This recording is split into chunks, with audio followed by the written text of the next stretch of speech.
Good morning. Mic check, mic check. Looks like everything sounds pretty good. Let's check the stream to make sure it's kosher before we get started today. I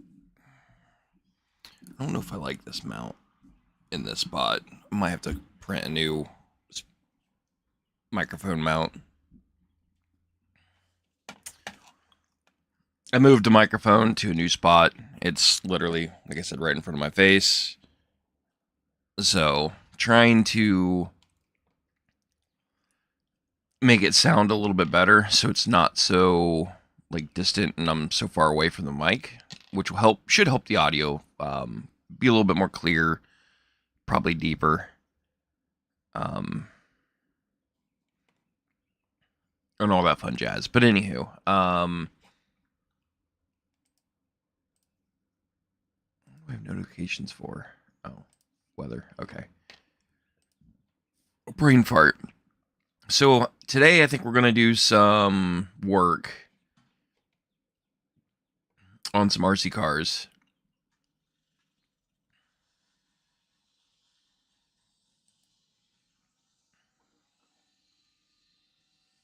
Brain fart. So today I think we're gonna do some work on some RC cars. Okay, looks like the video is fine. I was just making sure the video looked okay.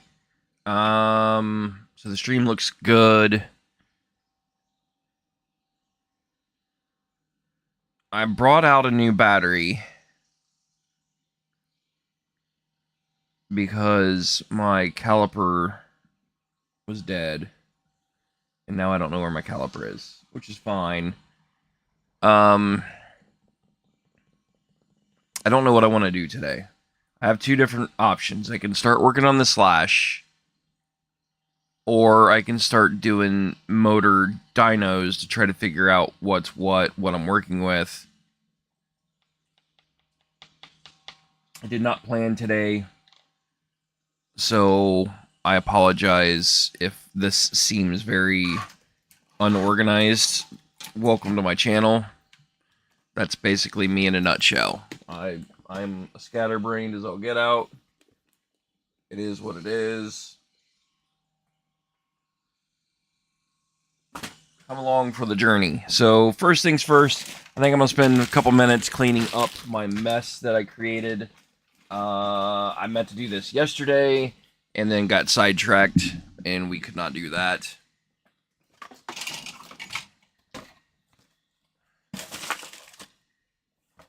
It's actually a nice box.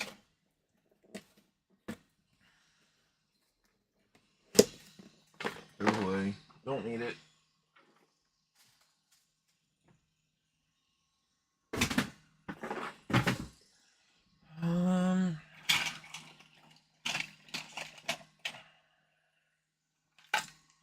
Solder press or iron or soldering gun for inserts for my 3D parts. That's a tool I use quite frequently. I will leave that out over here, out of the way.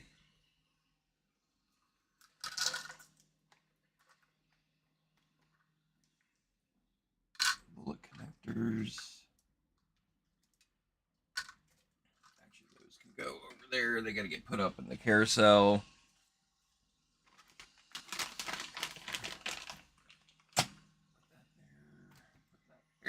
Move these guys over here. Out of the way.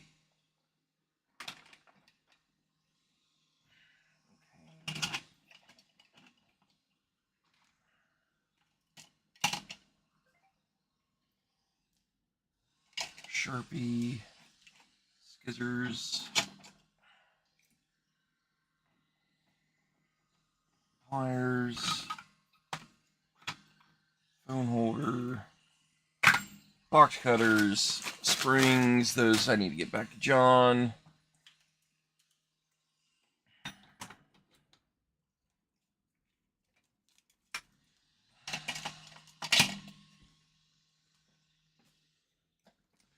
My desk gets really messy really quick, but I can also clean it up pretty quick.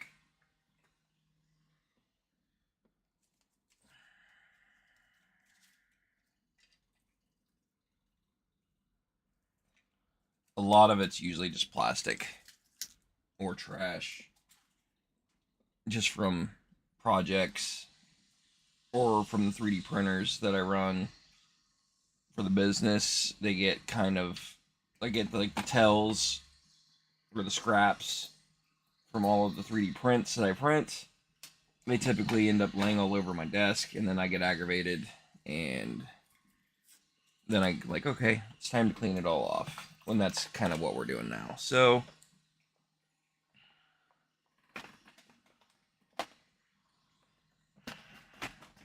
come on, wire.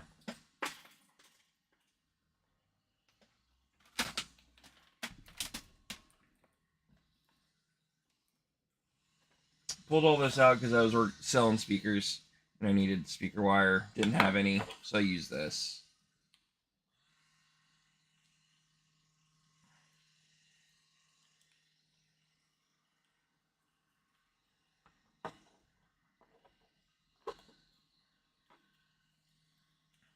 It's fine.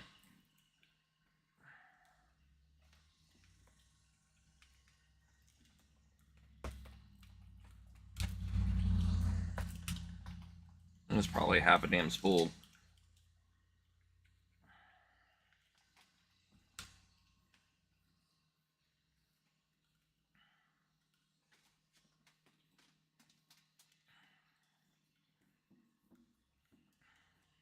There we go.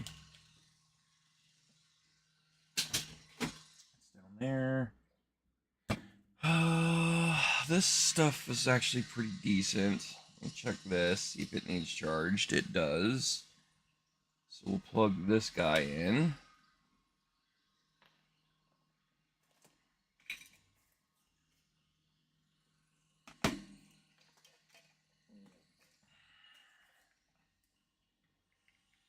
We'll let that start charging. Okay.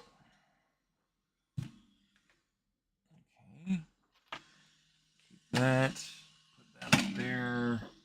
That's going to go over there when I get over to that side in a little bit. Scissors goes over here.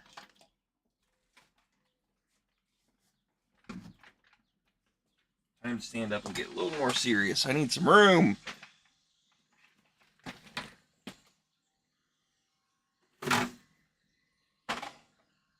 Battery charger can get moved.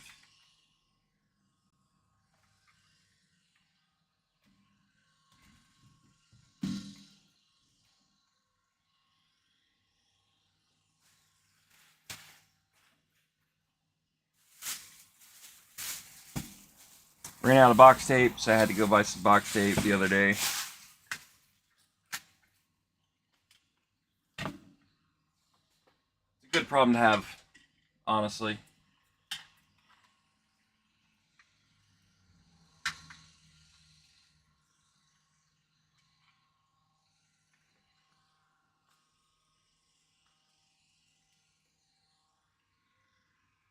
I'll try to zoom out so you guys can see a little bit better on what I'm doing. Like I said, stuff's all over the place.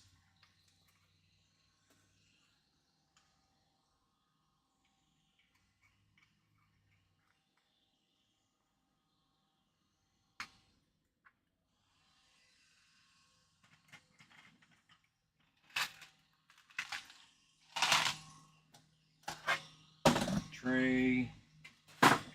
Printer.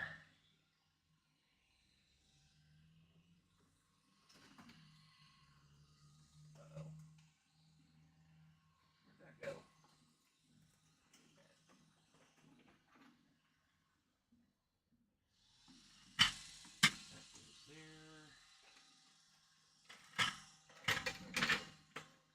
There.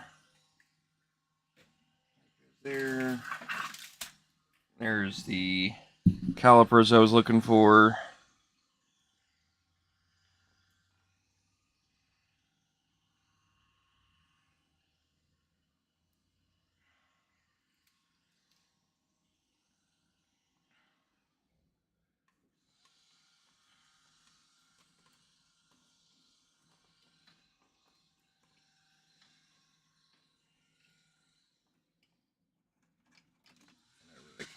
there. Scale. Put behind me.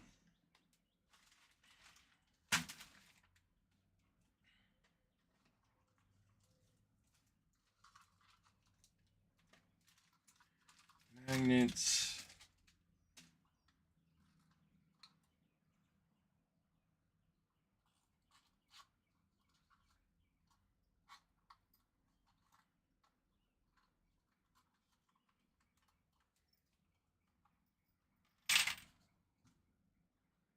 Bullet connector.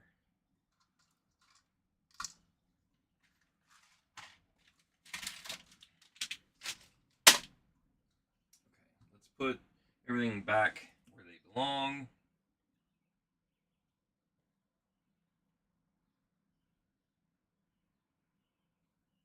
Where did those go?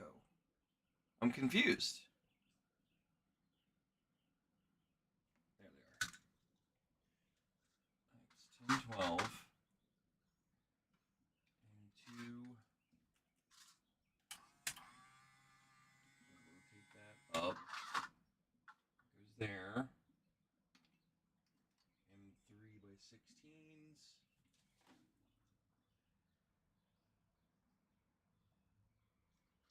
It goes there.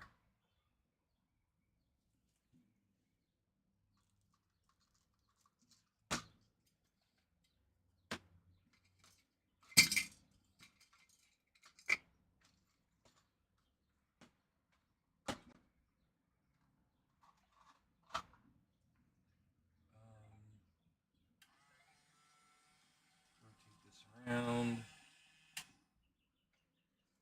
These guys go there.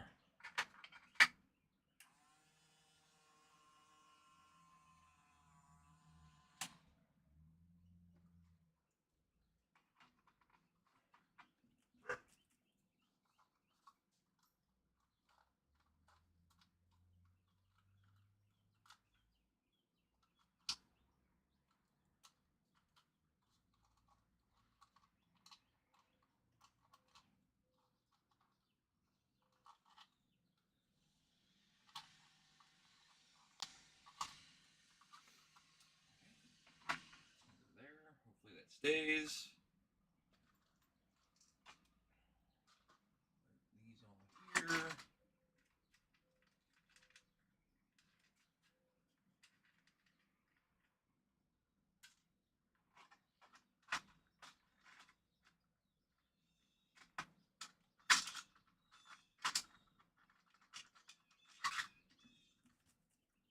Come on. And then 30, 40, 45, 50, 55, 60. These go here.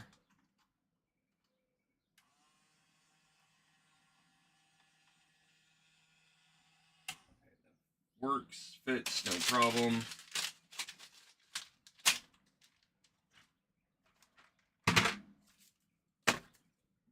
Those go there. I need to put bearings there. I guess I can just put them there for the time being. Trash, trash. More magnets.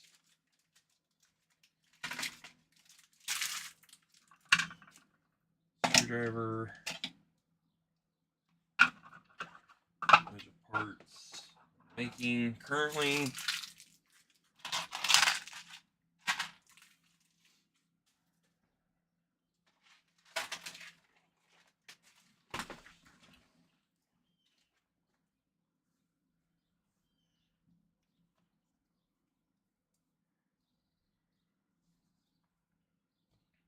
Here we go. Looks pretty good.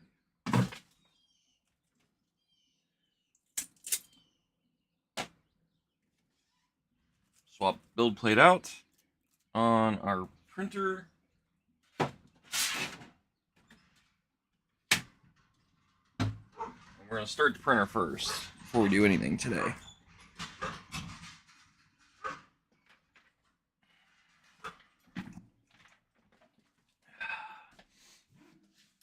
Actually, I don't even need this right now.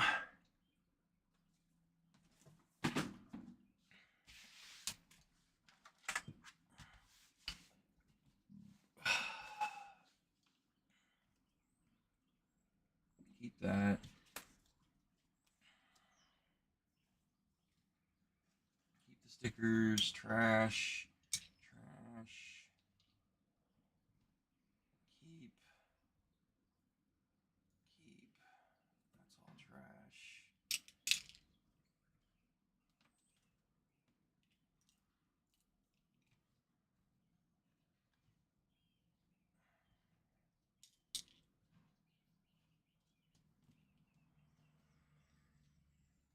Like all this blue stuff you see that's all like pieces of plastic.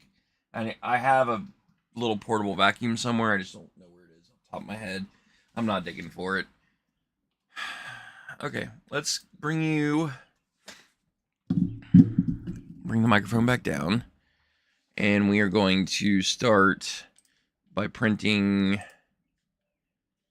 caps for these rollers.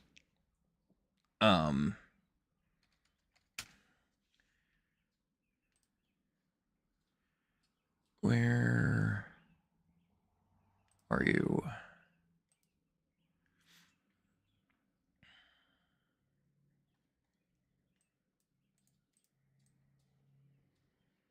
I need these guys here. Export STL.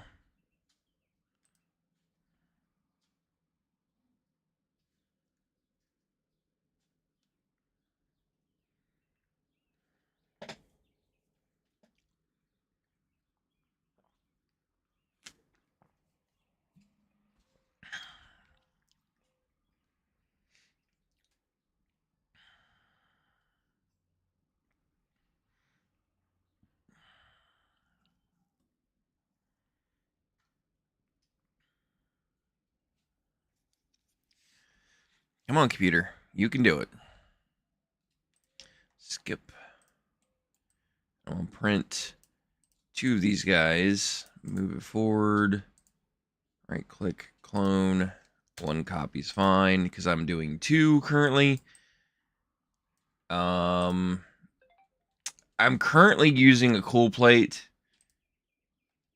but for some reason it doesn't seem to want to work very well with those settings with the cool plate that I have, because the plate that I have is textured, but it's not as textured as the standard textured, like it's a medium textured bed, if that makes sense.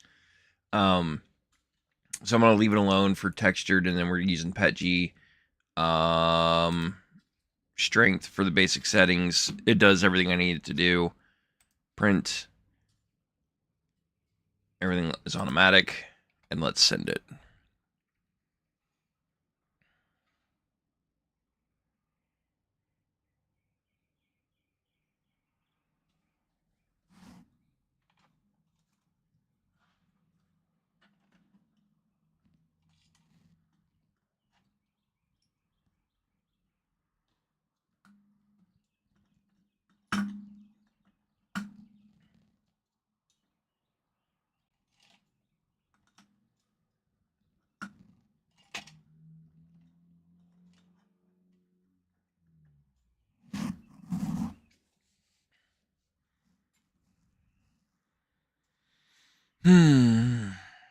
Make sure this gets going.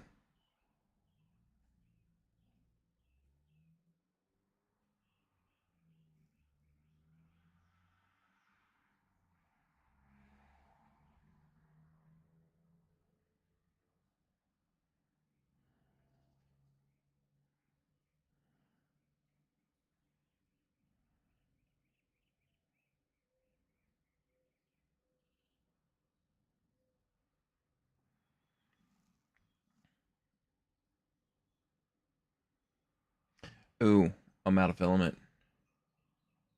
I just realized that. That's no bueno. Stop.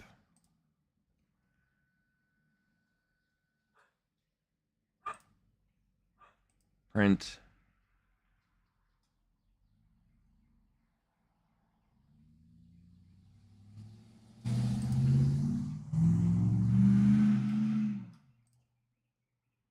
I thought I had. Okay, let's deal with this first. Hold on. I'm literally like about out.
Okay, I'm back.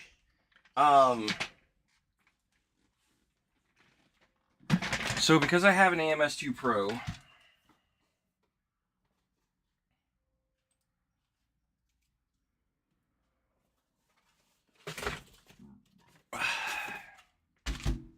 I buy PetG in bulk.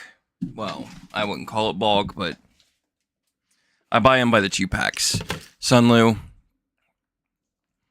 PetG. Works really well.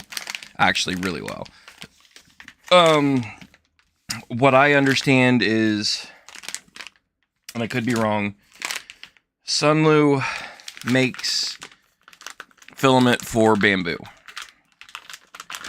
I think it's a very general statement. I don't know if they still do or not, but I think they used to at one point. So these are reusable spools. Let me pull the camera down so you can see what's going on.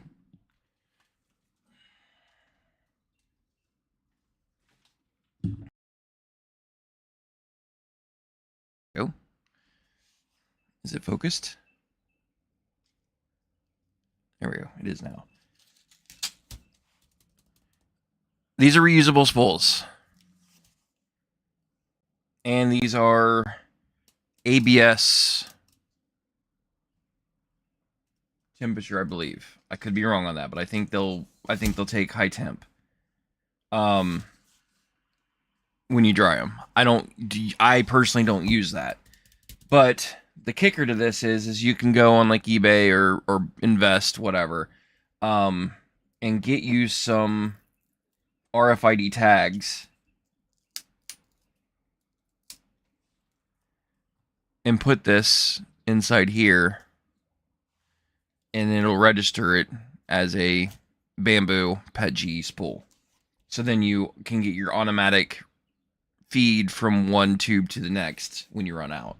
So in this situation, there's two sides to these. From what I understand, you have two halves, a bottom and a top. The easiest way I can word it is one section is the center, and then the outside goes around and over it. So you need to look down in this tube, and you'll see this is the one that goes inside. So the bottom is the outside of that diameter.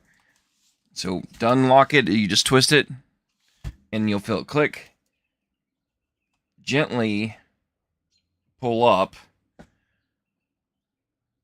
and now you have access to being able to feed this down in here. It does not matter where you put it. You can pick up the cardboard, but be very, very careful. So I am going to flip it over,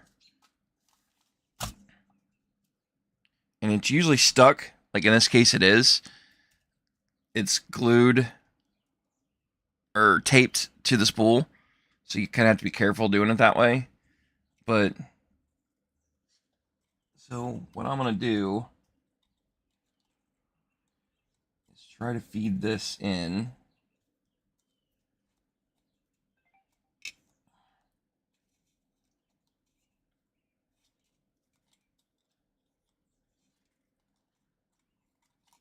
Come on.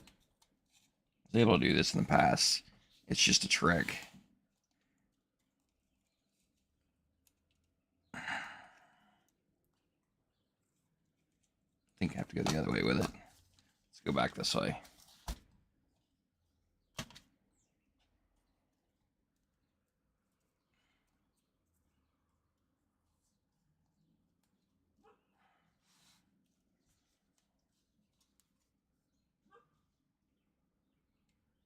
There we go.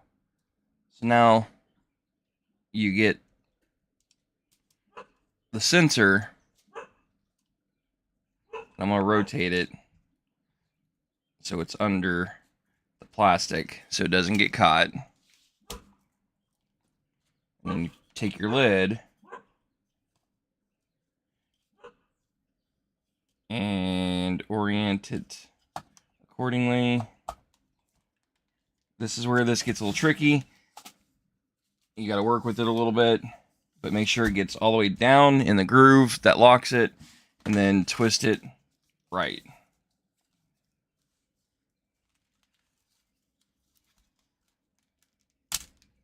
There you go. So now it's locked. Should not come apart. Check to make sure you have all of your locking tabs on the inside attached. Give it a quick twist. It's not coming apart. So now I have a spool that has an RFID tag in it. You can get these on eBay for, I think I bought 5 of them for like $5.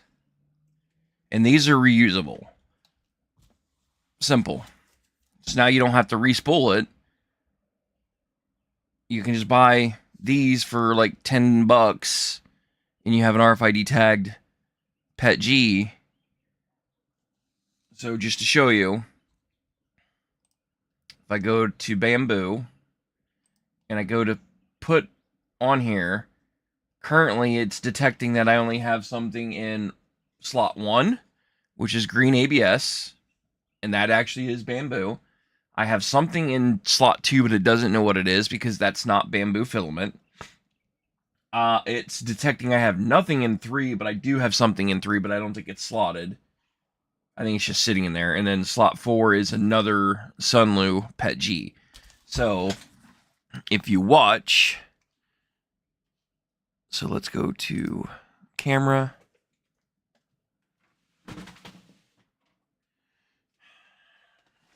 And yes, I have a respooler.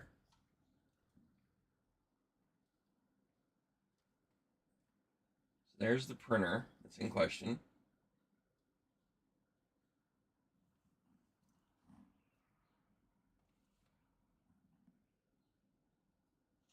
I'm trying to get in focus here. Okay. Now you can watch.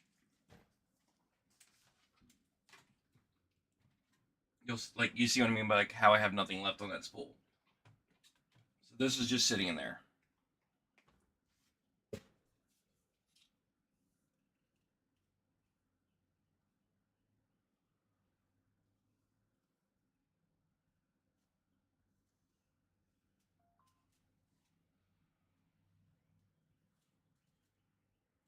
I'm trying to find the end of the spool.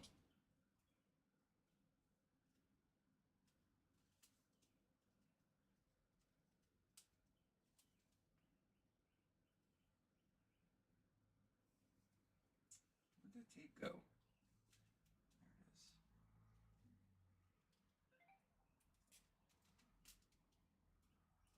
Cut that end off.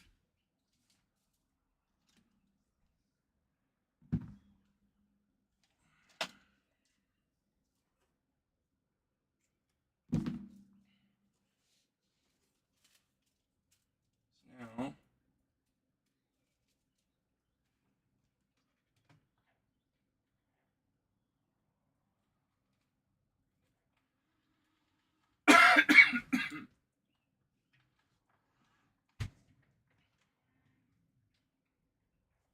so it's doing its thing.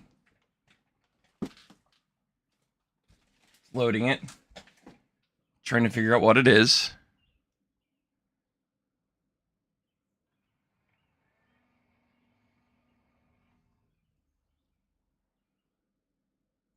Okay, it should be good. So now if I bring it back to the computer,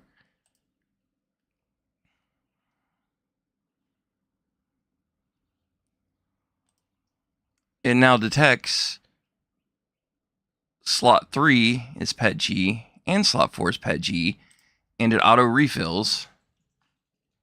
So when I run out in 4, it'll auto refill to 3 in the middle of the print. So I don't lose any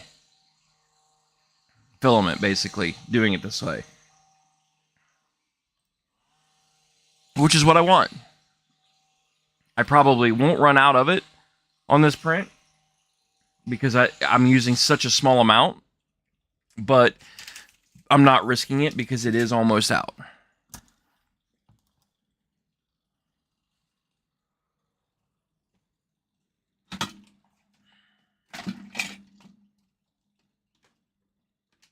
And I go through PETG a decent amount.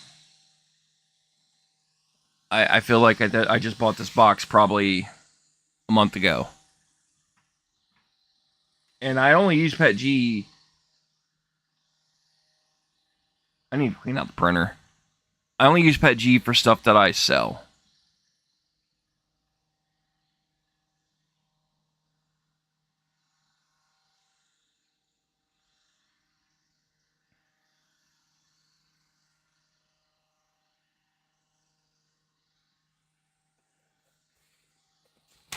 And then the desiccant packs that come in the box, I usually just throw it in the AMS.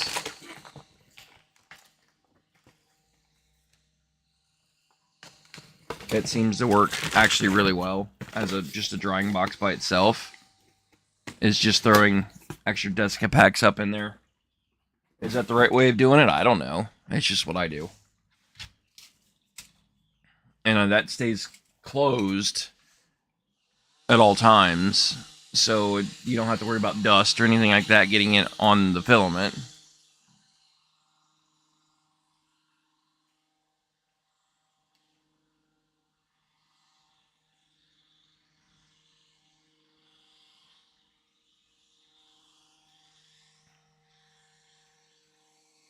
Landscapers doing landscaping things across the street. You can probably hear them in the background. Is my chat even working?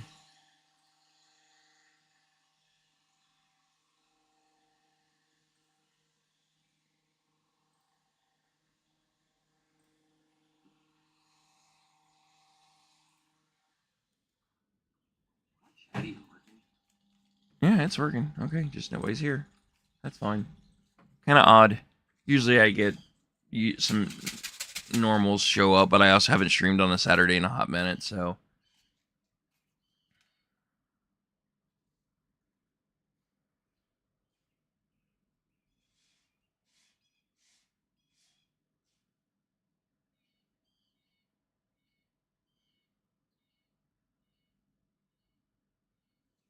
Come on, printer.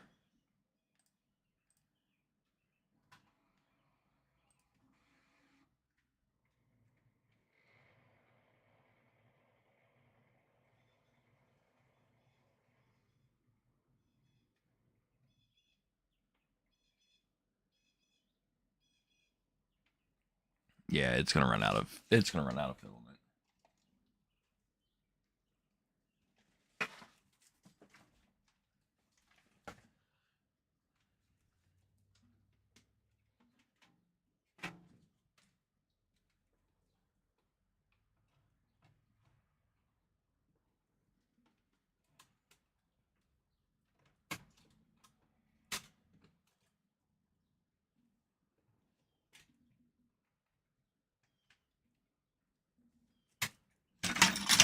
Just with priming alone, it's probably gonna run out. We'll see.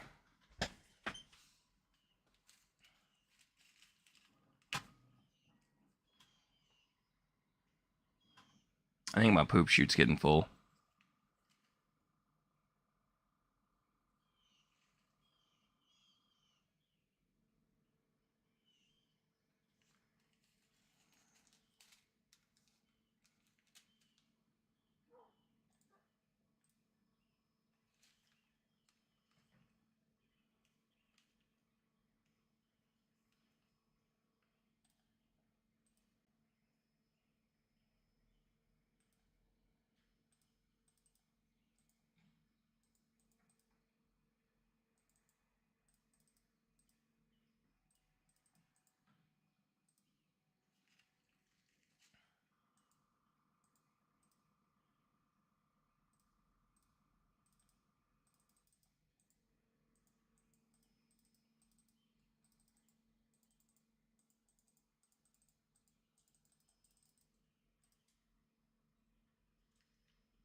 The reason why I'm waiting and watching this is this print doesn't like to stick sometimes, and I don't know why.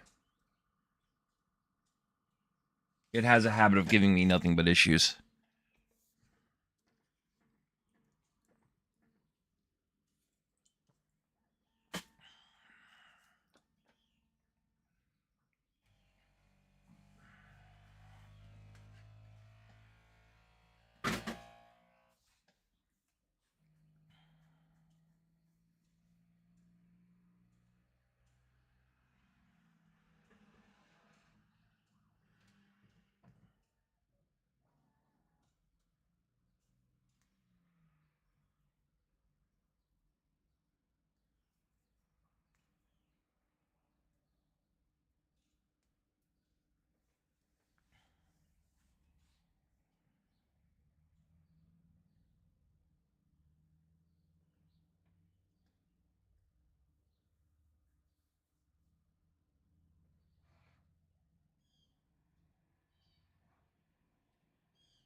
They look pretty good so far. Okay.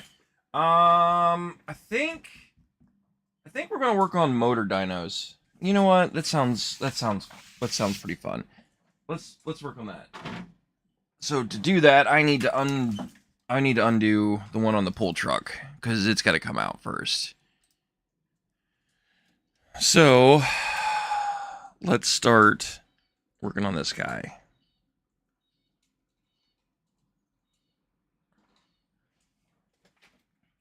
We need soldering station.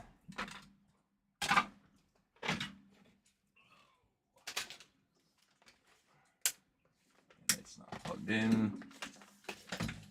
I usually leave it plugged in.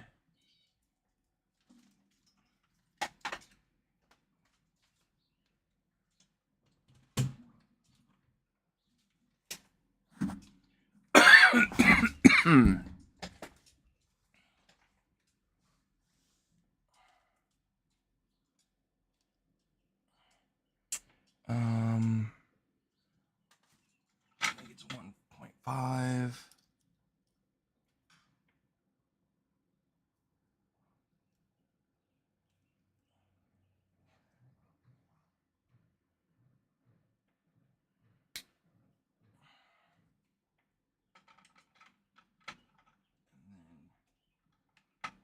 I think it was 2.5 for the motor. Yep.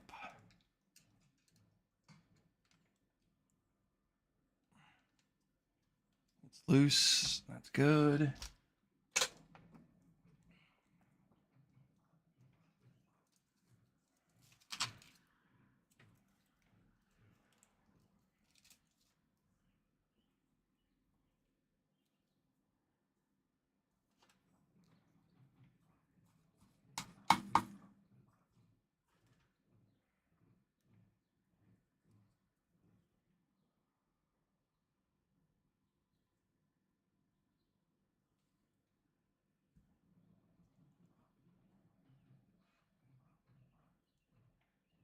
Actually, let's just take it off.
Come on.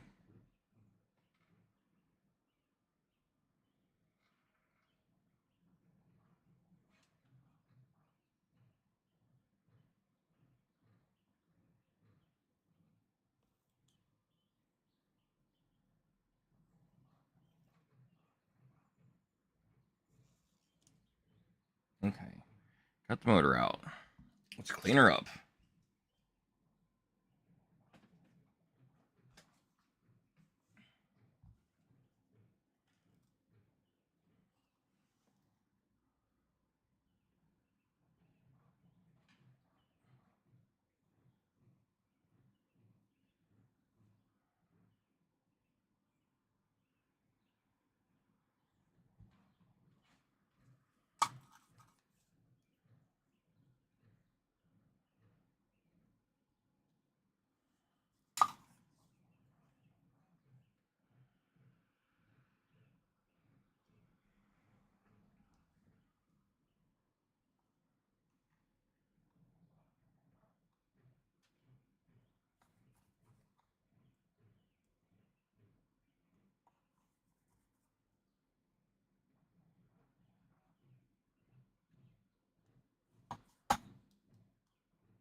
Okay. That one looks decent.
Come on.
Give me a pick.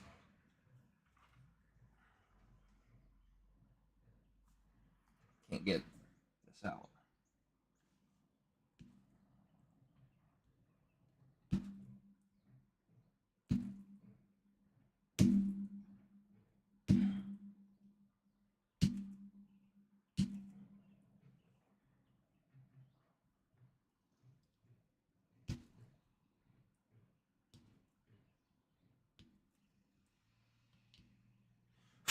There we go.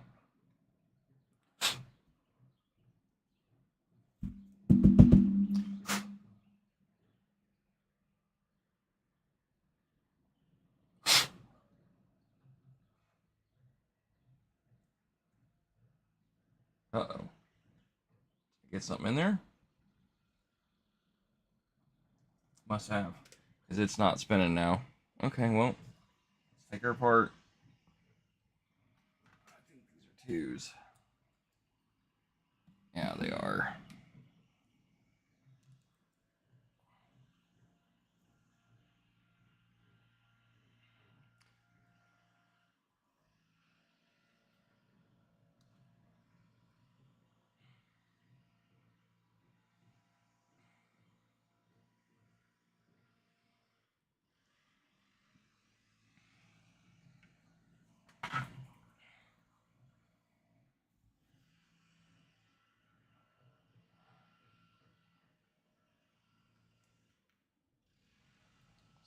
Bell. Bushing.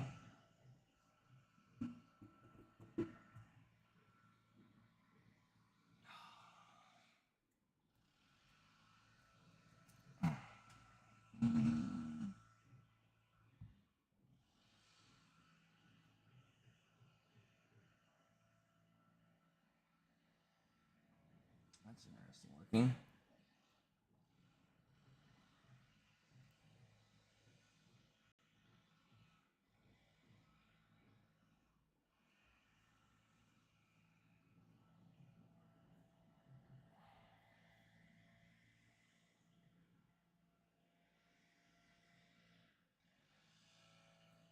Huh.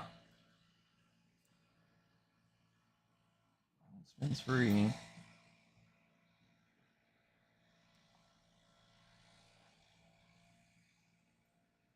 I don't know.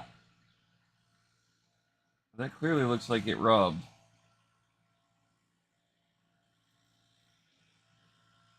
Since a little out of my element on what I'm used to dealing with.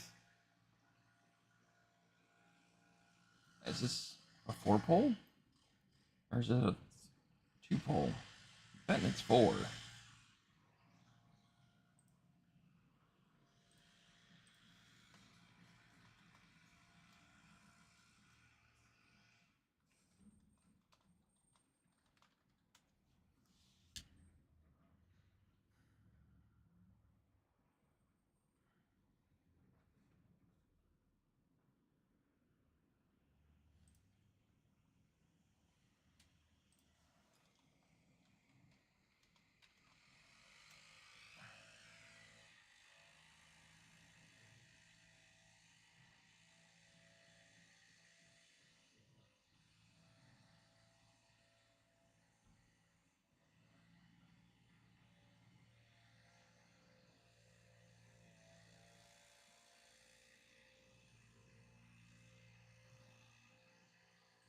Yeah, I'm betting it's 4-pole. Trinity double down 6500 kV 550.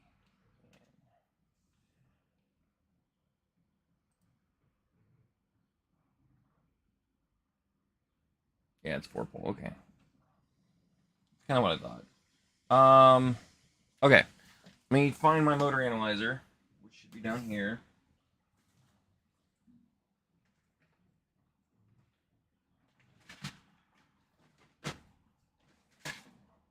And then I'm gonna need to find a battery. That's gonna be the hard part.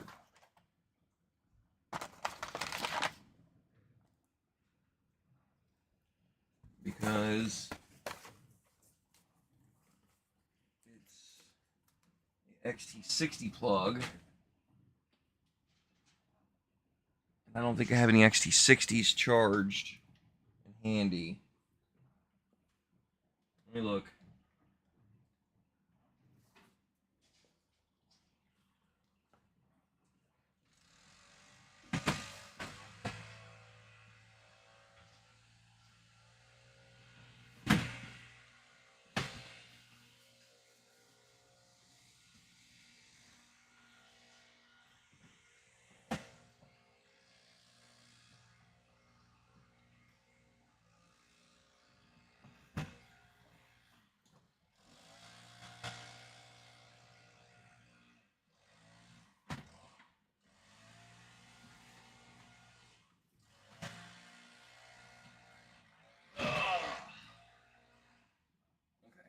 Choose you. But now I need my battery charger.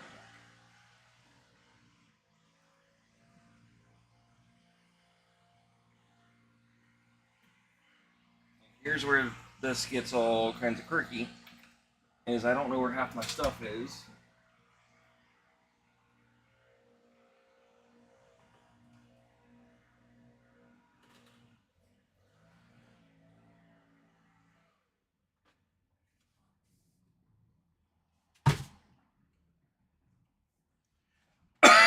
Like,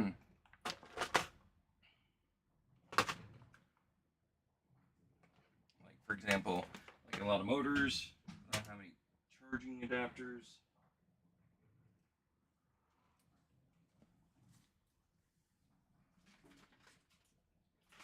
There we go. Is this the right side? No, it's not. Son of a biscuit. Seriously?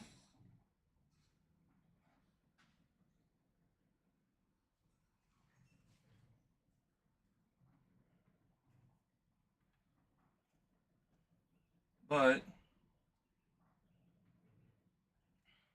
can I run?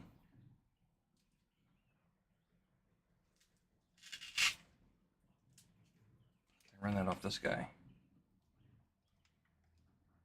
No, because I don't have the adapters. Well, it might work.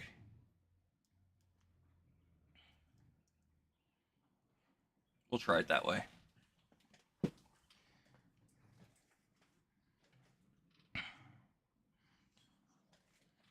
Okay.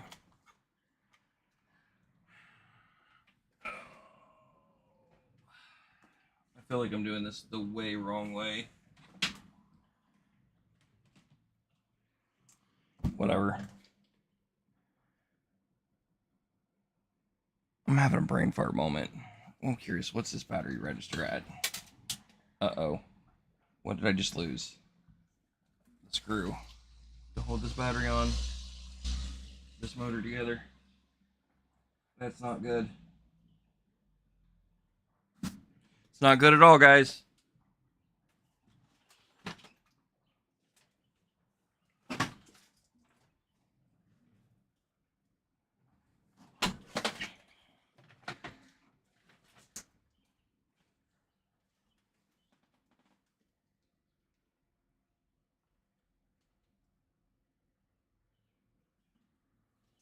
I think I found it. Yeah, I did.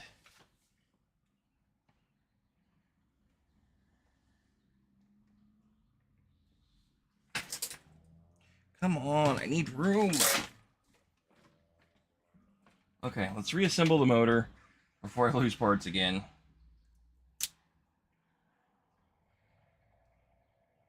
Yeah, that does not spin freely. That's concerning to me. Why?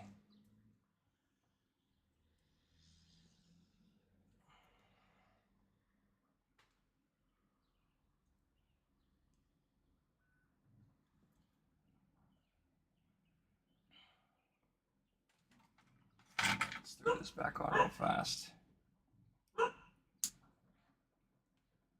Just so I have some leverage. Yeah, that does not feel right.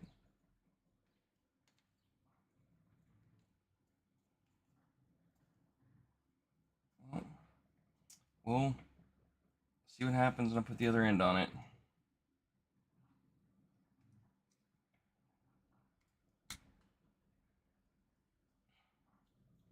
No, it spins okay. It was just missing the support, I guess, from...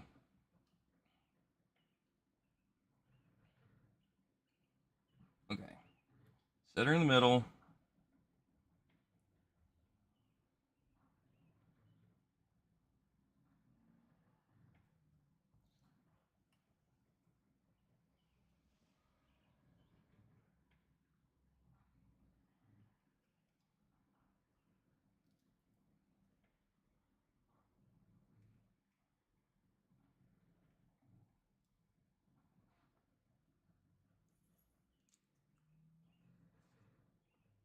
There we go.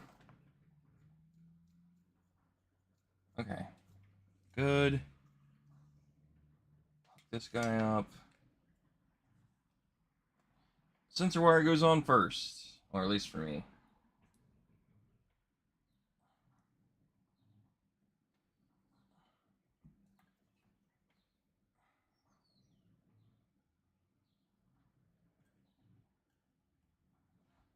And ABC does not matter the color, as long as you get them correctly connected on the motor to the correlation of what phase that you have plugged them into. So C is blue, so that's going to be over here. Yellow is A. That's going to be over here. B is the middle. We'll put it... Maybe not. Really? Okay. Set that guy there. Let's try this battery pack, see how much battery it actually has. My bet is it's dead. But we're going to find out.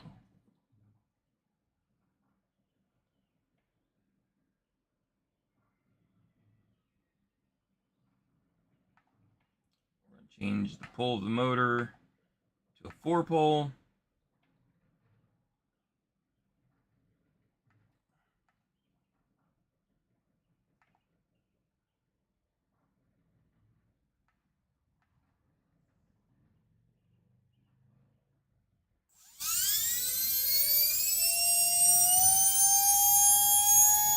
I just now realized I left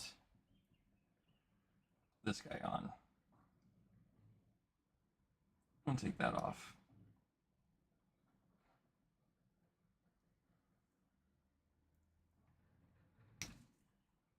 Okay, let's try this again.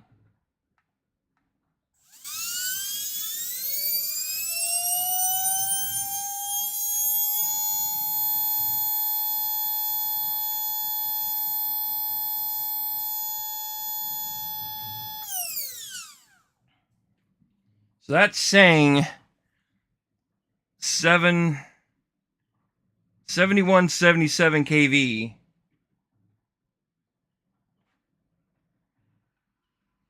She's a little toasty already. At 51,000 RPMs. That's a hot little motor.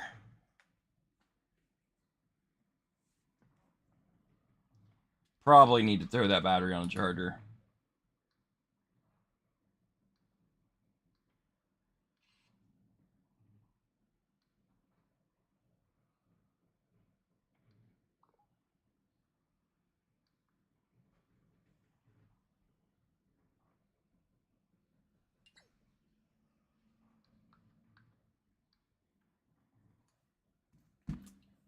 How much timing's in this guy? That's the next question.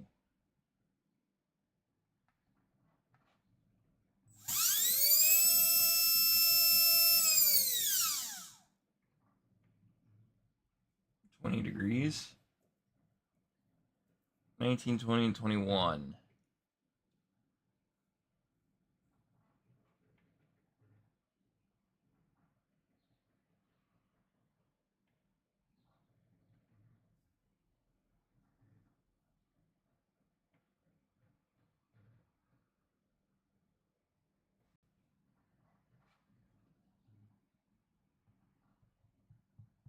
Okay, let's detune this guy down to 0 degrees.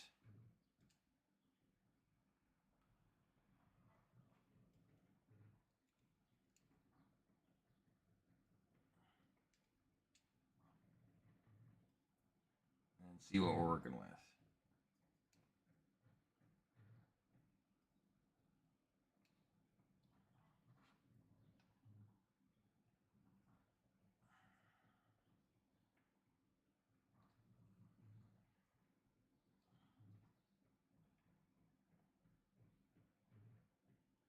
Lock this down to 0.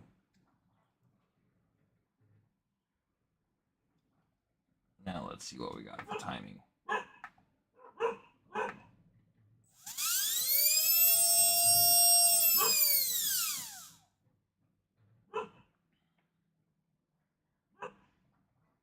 It's out of phase. That's funny.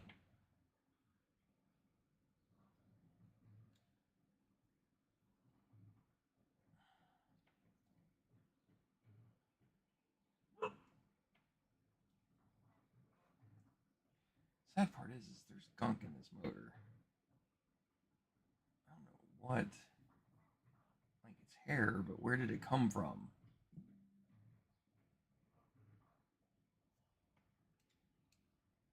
Loosen. Loosen. Trying to get this down to like 0 degrees of timing. So let's go 10 degrees on the can. And we'll see if that gets me close. That's like 8. It's fine.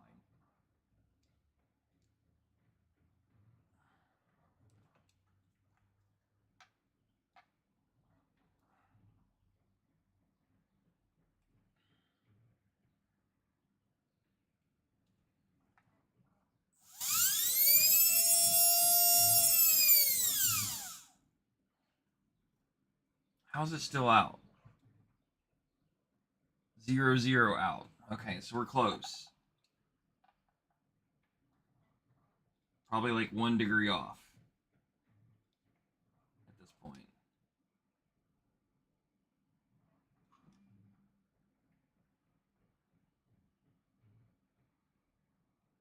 We're doing minimal changes.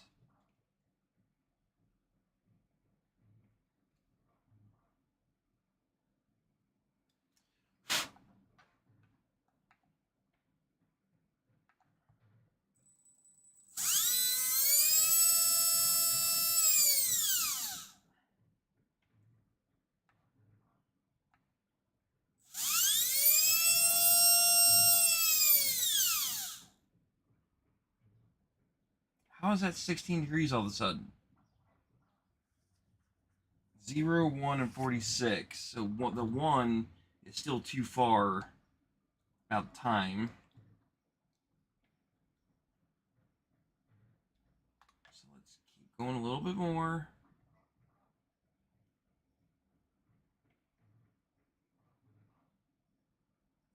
This can's not doing me any favors.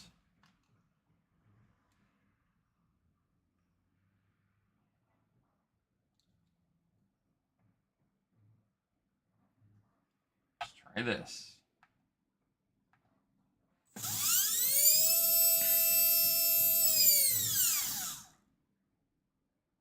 I'll say that should be close to 0 because I went up 2 degrees. So 0 across the board.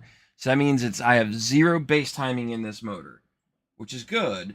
That's what I want because I can digitally add timing if needed. I'm okay with this. So now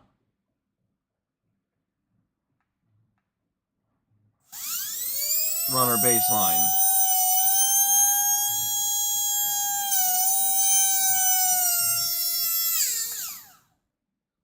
What is smoking?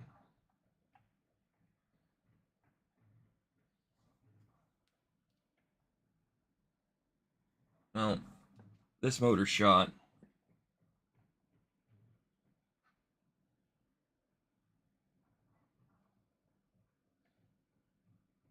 I'm almost positive this motor's cooked.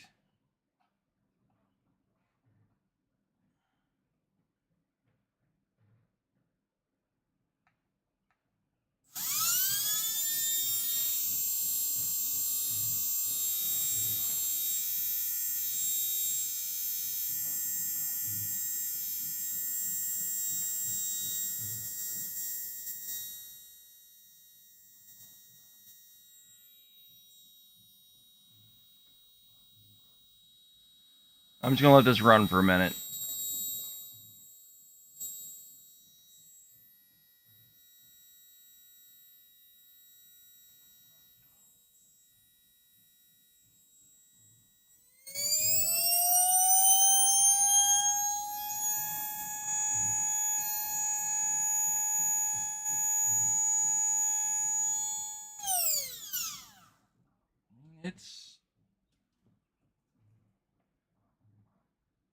It's okay. It's not.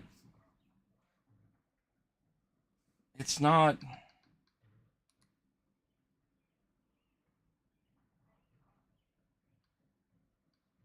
It's not great.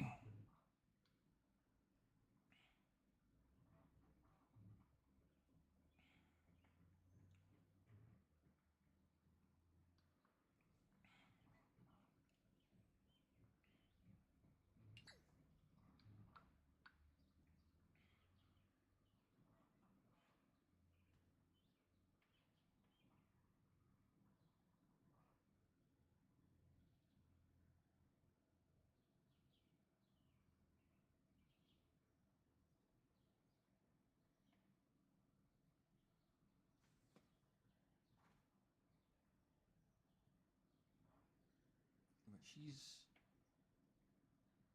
definitely on the warmer side. Okay, we'll let that sit.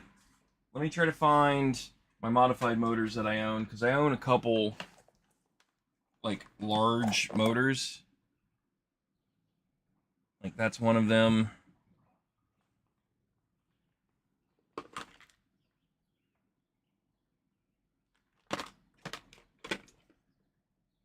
That's one of them.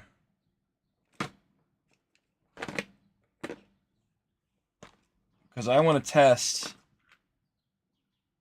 RPMs of these two as well. I know, I heard it go off.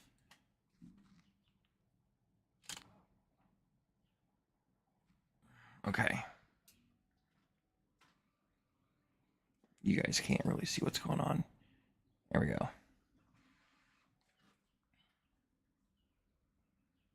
So that's the 4-pole 6500 double down drag motor. 7120 kV, 50,000 RPMs. So now I know what the motor's doing. We can go back and check our algorithm for RPMs at the drivetrain. But that gets me 0 degrees of timing.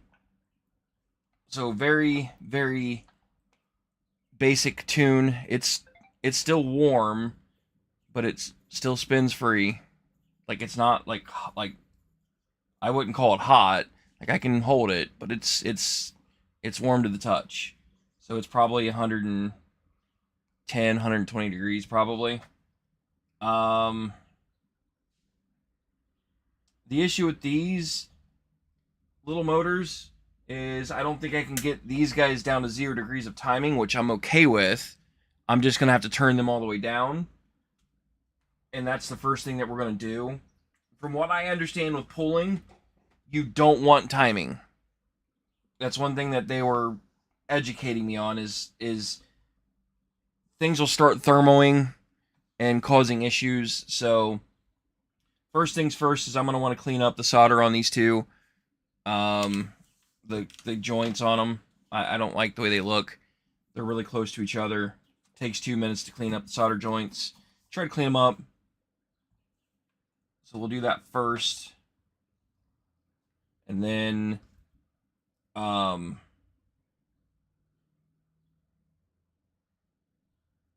get these guys cleaned up, and then we'll start messing with the dyno some more. I want to figure out RPMs of these guys. In theory, this is a 5-turn. This is a 6.5 turn. I would like to think this is more than enough motor for a slash.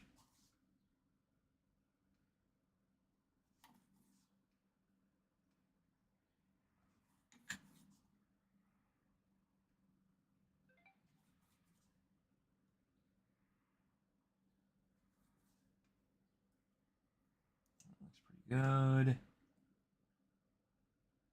Some of these, I don't even know if I've ever used them. Like this motor, I don't think I've actually ever used. This one, I think, came on another car that I already bought. That I bought used and never used it. Could be wrong, I might have, I don't remember. Or that was in my sprint car at one point. I'm a huge fan of Team Power products. So their tech support was super nice. I blew up one originally. It was my fault. They fixed it for me for really cheap.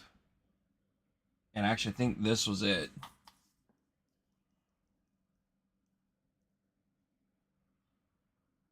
Come on. I'll come back to you.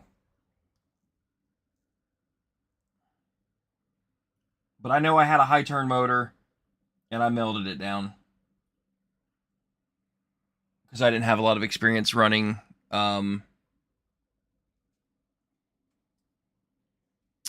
major modified motors. I'm a stock kind of guy. So I found out modified motors don't like timing. Or nowhere near as much timing. Let me rephrase that. So trying to clear these posts and get rid of the stuff touching each other. But yeah, they fixed this for like $20, $25.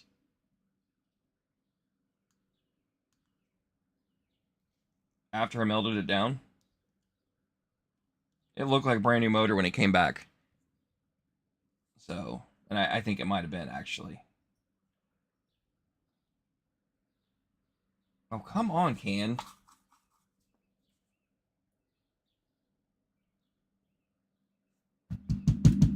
It won't come off. Let's try the pick. The old pick method. There we go.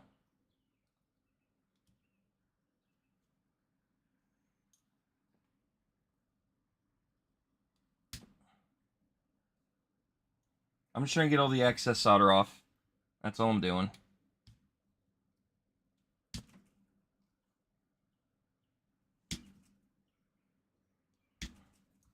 Now it's bridged between these two posts.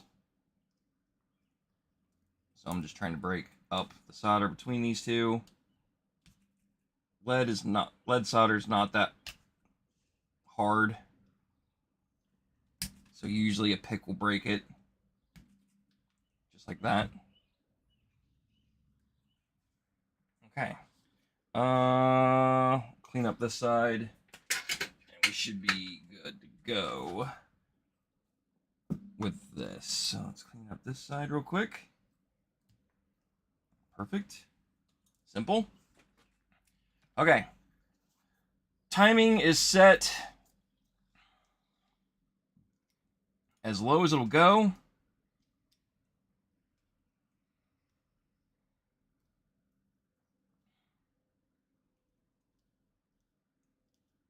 Almost as low as it'll go.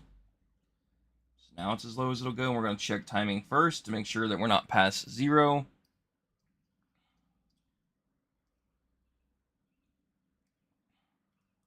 And I also have to change the settings back to 2-pole on this. On the dyno. So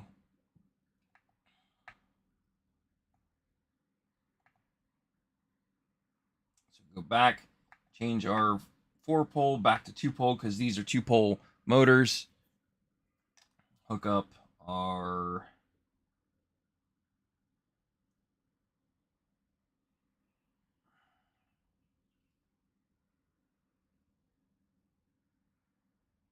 sensor wire.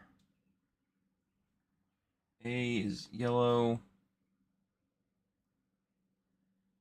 C is blue.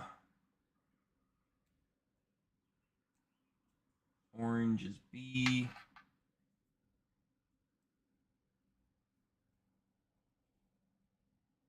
There we go. So let's check. We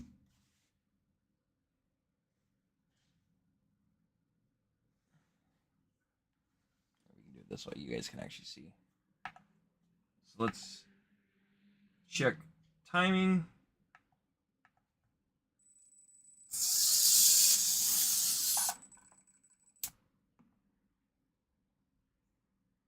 Oh, I have this back. Did I have that backwards?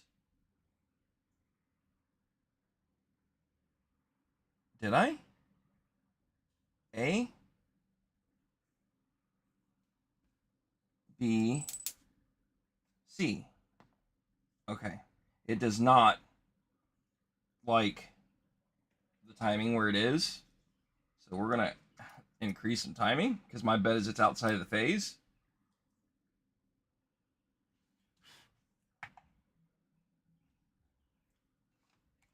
Yep. This thing's all kinds of corn fused. So we'll undo that. Loosen these 3 screws up. We're going to go back to like 25 degrees. Because what I did is I went all the way to the right. So on the can, there's markings. Right there. So I had it as far as it would go to the right. So make sure it still spins free.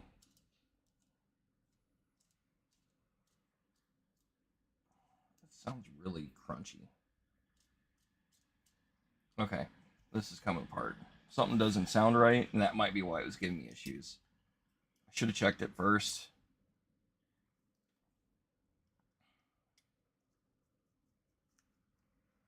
Because again, stuff sitting in a box, sitting in pit boxes, exposed, might have sand, dirt in it.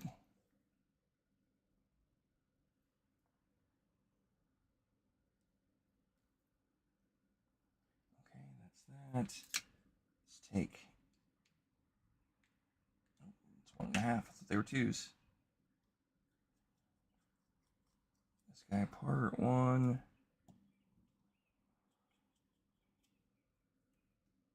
2. I don't think I've actually ever had this motor apart. 3, 4.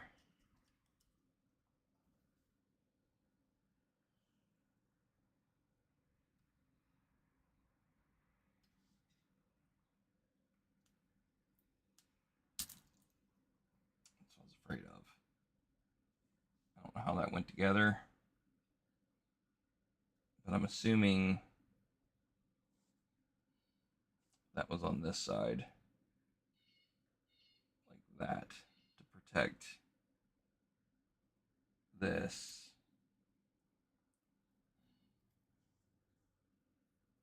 It'd be the only thing that makes any sense. Sensors look okay, so I think we're fine.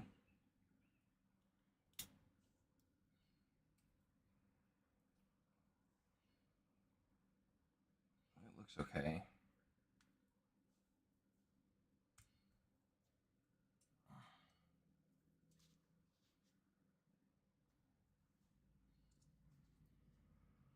Come out. Okay. Or not.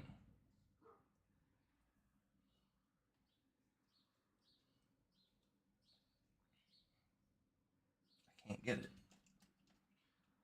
Can't get it with my fingers. Come on. There we go. Don't know where that screw just came from. That might have been in the can. It might have been the problem the whole time. Stopped it from spinning. Interesting. Oh, there's a washer in there. Actually, a stack of washers. Anything else coming out? No. Okay. Let's try to slap this back together again.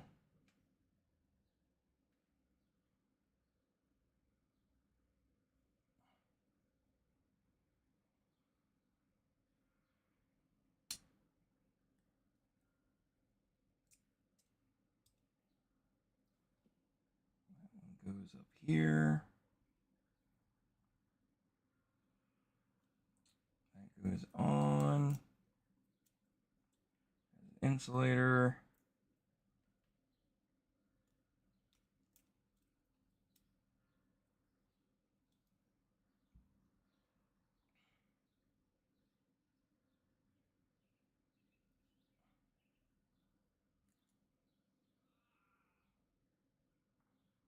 And this guy goes on.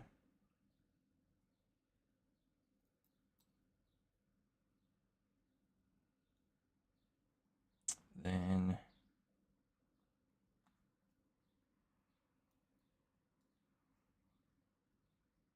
this guy goes on.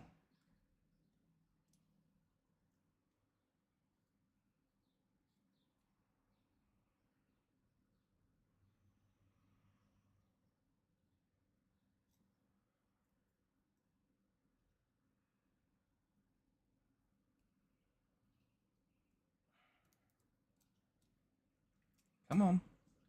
Go together.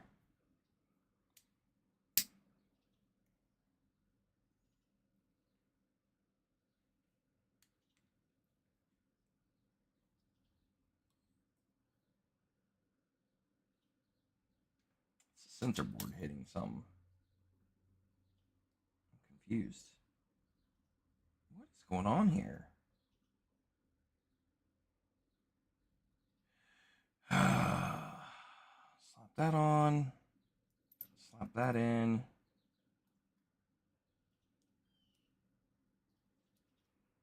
Come on. It's clearly got to go in there. There it goes.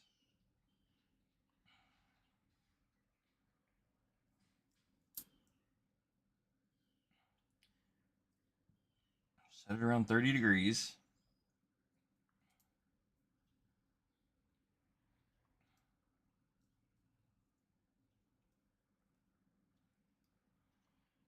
And plate goes on.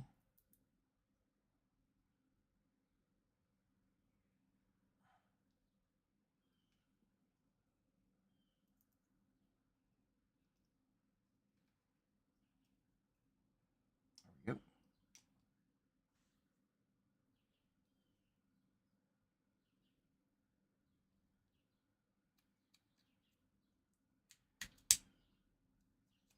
There we go. That's better. A lot better, actually. Okay.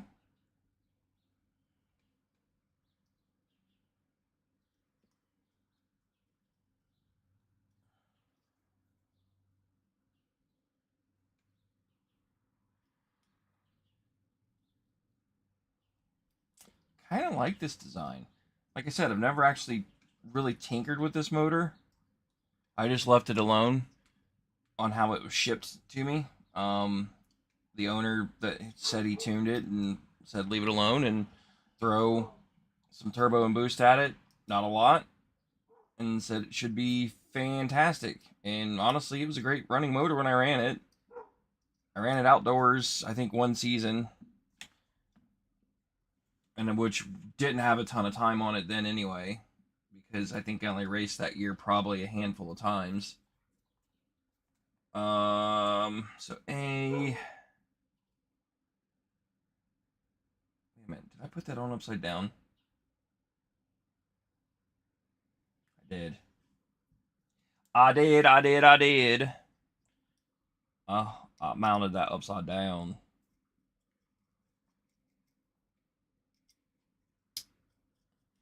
Well, good to know that you can do that.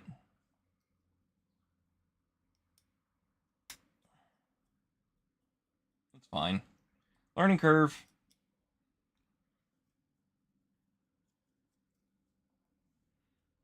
Okay. Let's try this again. Rotate you around so the A, B, and C are up top. This time.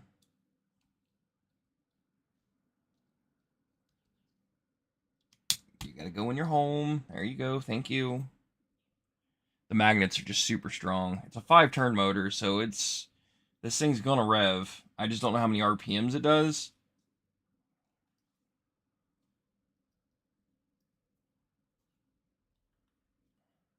And this is probably what's gonna end up going in the slash. Honestly.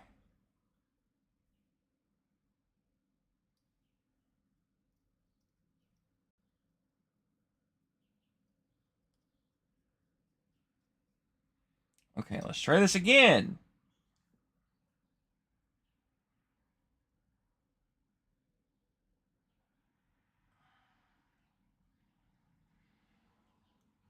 Sensor A, C, B.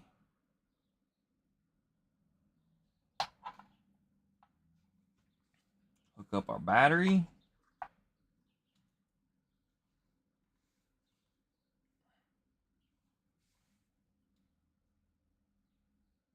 want to check motor timing first.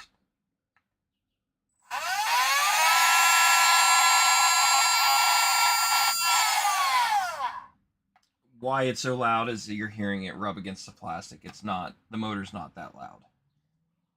16, 18, 16, so 17 degrees of timing. Can I get away with lowering that? Probably.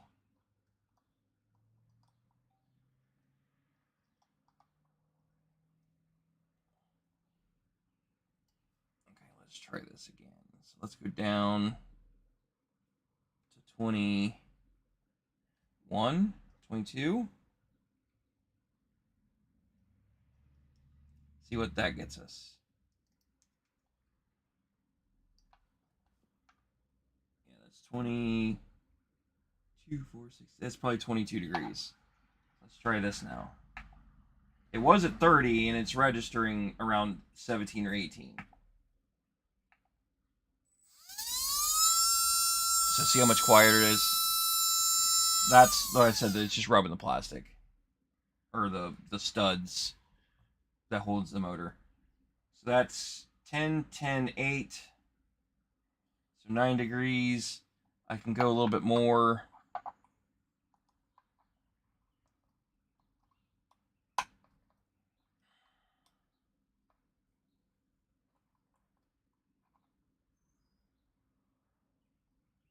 Let's go down to 20.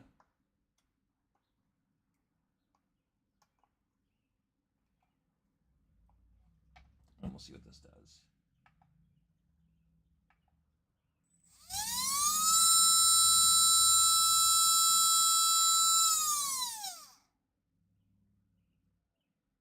Six degrees. That's as low as it's going to get. So 8, 6, and 5. Phase is a little off. It's fine. Okay. Let's check out RPMs. Just barely run it for a minute. Make sure we're kosher. Now, we'll send the beans at it.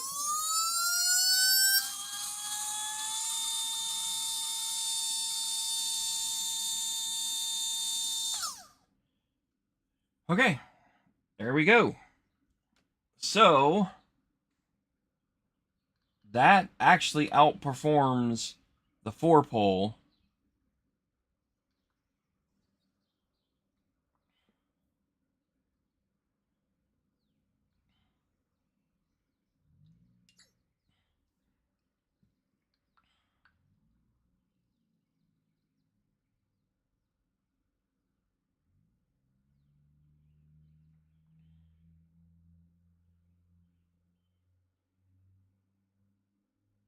By about 400 RPMs and another 300-ish kV, which is impressive that actually gives me more power than the 6500 kV 4-pole, but that might work for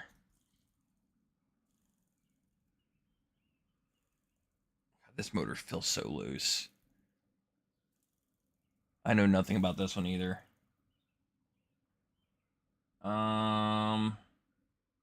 Where's the timing at on this guy? This guy's set pretty low. It's about 10 degrees right now. So let's see what happens. It spins, it feels free.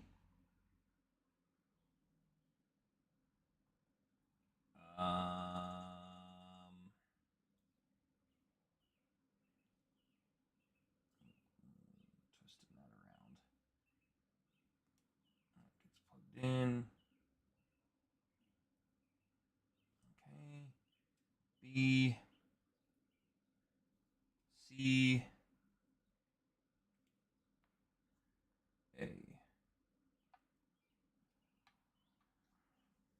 Let's check RPMs first. Or timing first. And it's going to mess up on me. Stop!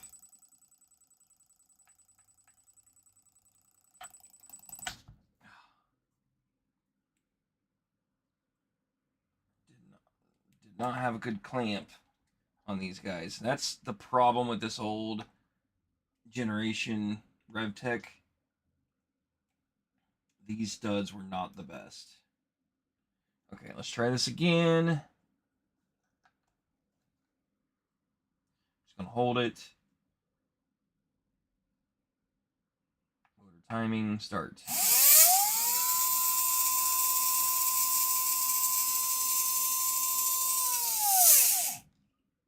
This sucker's noisy. So 6 degrees of timing. I'm not gonna mess with it because it's 667, so it's really low. I'm fine with that. This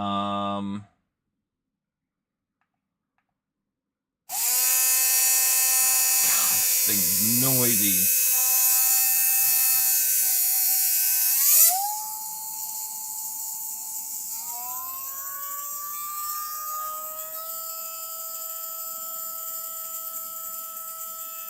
Yeah, this thing has no ass. For a 6.5 turn, this motor's junk. I mean, I could throw timing at it and it might wake it up, but for base time, that's only 5,337 kV. So to give you an idea,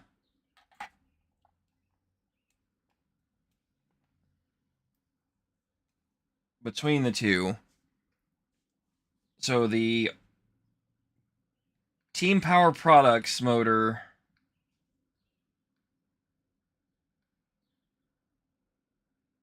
for your reference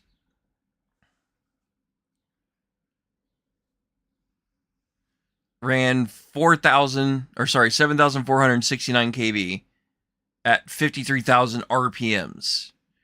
RPMs is more what I'm trying to get out of it than I am the kV. The 6.5 turn RevTech ran 5,300 kV and 38,000 RPMs. So you're almost 20,000 RPMs lower, and it's only drawing 2.5 amps. And that's in this old RevTech 6.5. Like I said, this thing's pretty beat up, feels loose, so it's pretty worn out. I have a big motor in the... I think I have another big motor somewhere. Let me look real quick. I think it's in my radio box. Because I think I have a 13.5 in... either a 13.5 or 10.5 currently in the sprint car.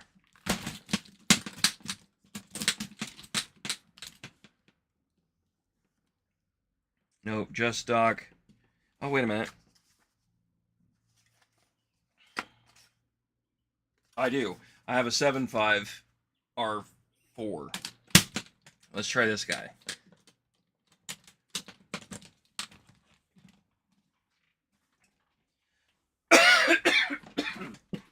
I thought I had another one floating around here. Okay. So, Team Power Products was an R5. Is what I bought. Drag Series R5 5.0. So that's what this guy is.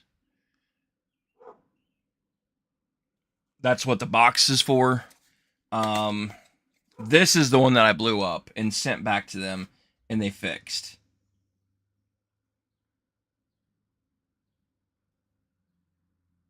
Okay.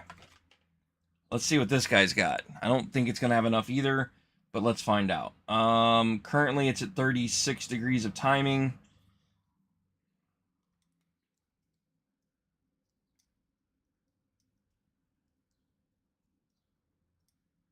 We're going to lower this guy down.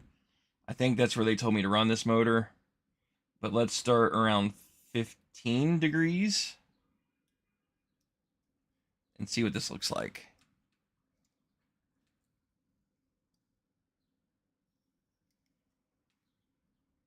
Okay, that looks good. Sensor wire, where are you? Goes this way. Plug you in. A. C is blue.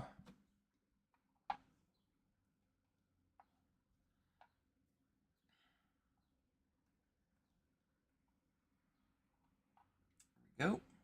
So now, let's check motor timing first.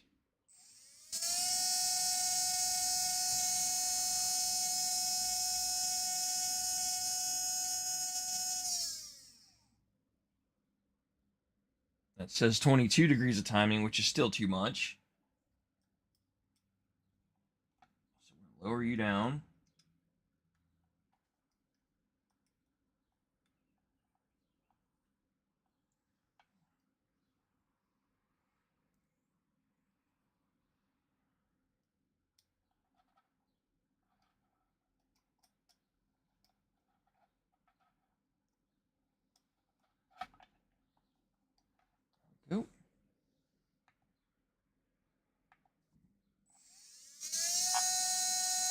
These motors are so quiet.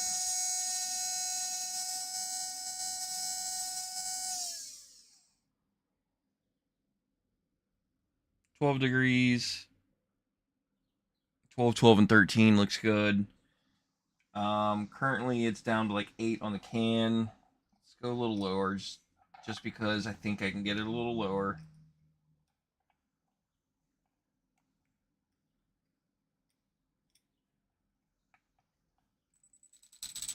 No! Stop!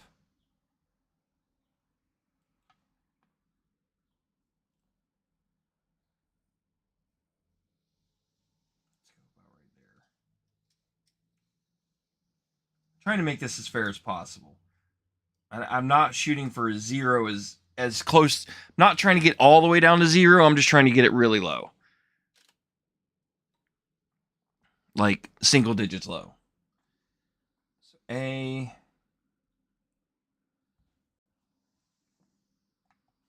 Turn you off. Back on. C. And that's gonna be B. Put you back up there. Motor timing. This should get me single digits.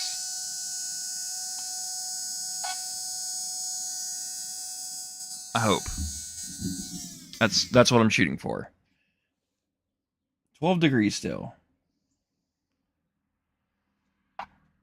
Okay, a little bit more.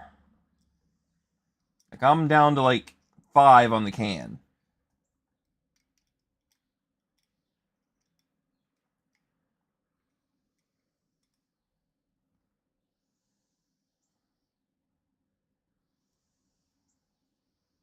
And I'm on 0.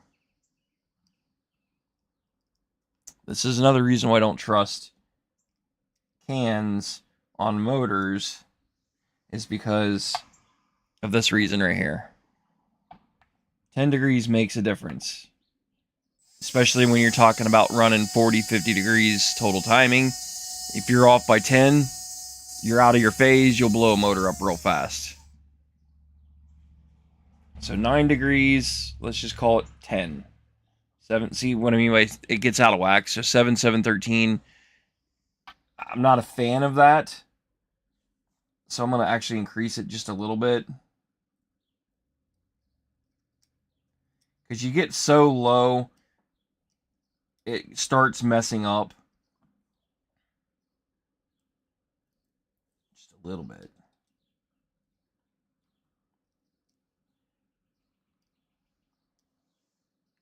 Your phases will get out of whack. I'm trying to get all 3 to equal. That's kind of what I'm aiming for. If I can get them...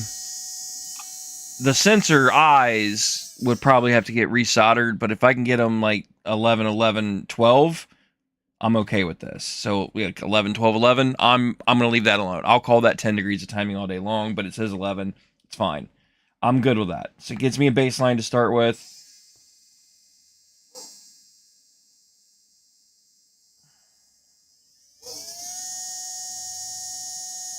This motor will probably run pretty good too.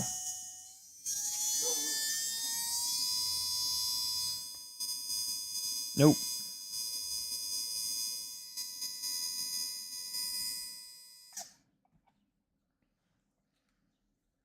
Nowhere near what the 5.0 runs.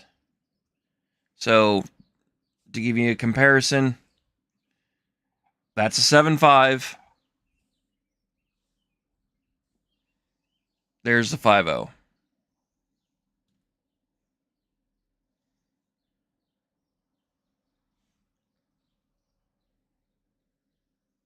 So, 7,469 with 54,000 RPMs versus 30,000 RPMs that that's doing. I mean, that's still a decent motor. I'm not saying it's bad. Like, the amp draw's noticeably different. So 6.8 versus 3. But I think I can run the Just Stock or the Hobbywing XR10 Pro and run this 5-turn motor, and I'm going to be okay. I think I can get away with that. That's what I'm going to go with. So, yeah, I think that's the game plan. We got some dino numbers to look at. Oh fuck! Did I not take a picture of that? I didn't. Okay, well, I guess we're gonna rerun that again.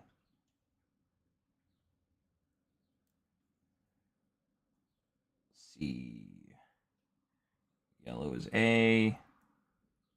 Blue is C. Orange is B. Open her up.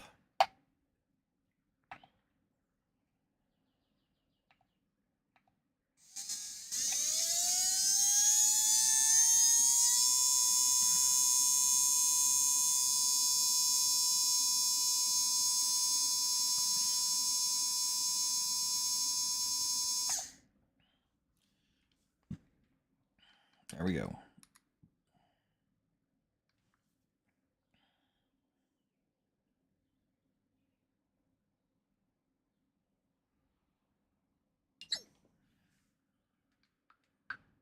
Okay. So that gets me an idea of what I'm working with. Um,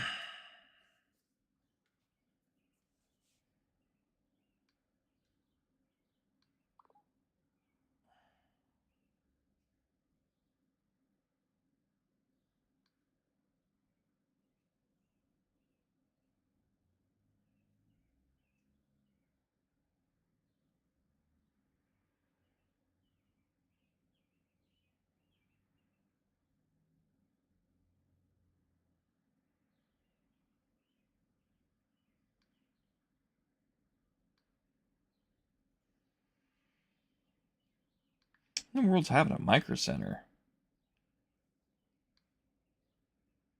Magic the Gathering came out today. Really? Okay, whatever. Me ponder on this.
Okay.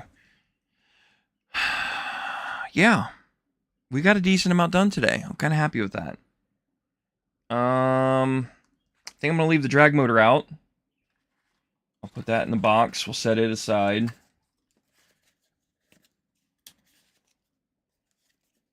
And these guys can go away. This can get put up.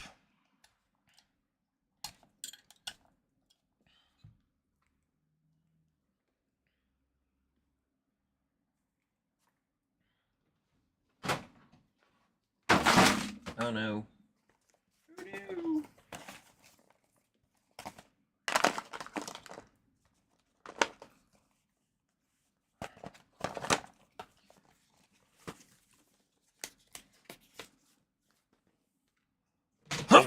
No.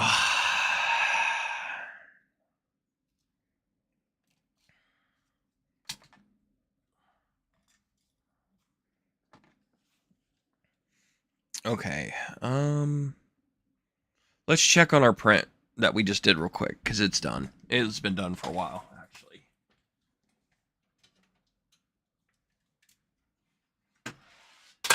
Oh, they fell right off. Well, that's great.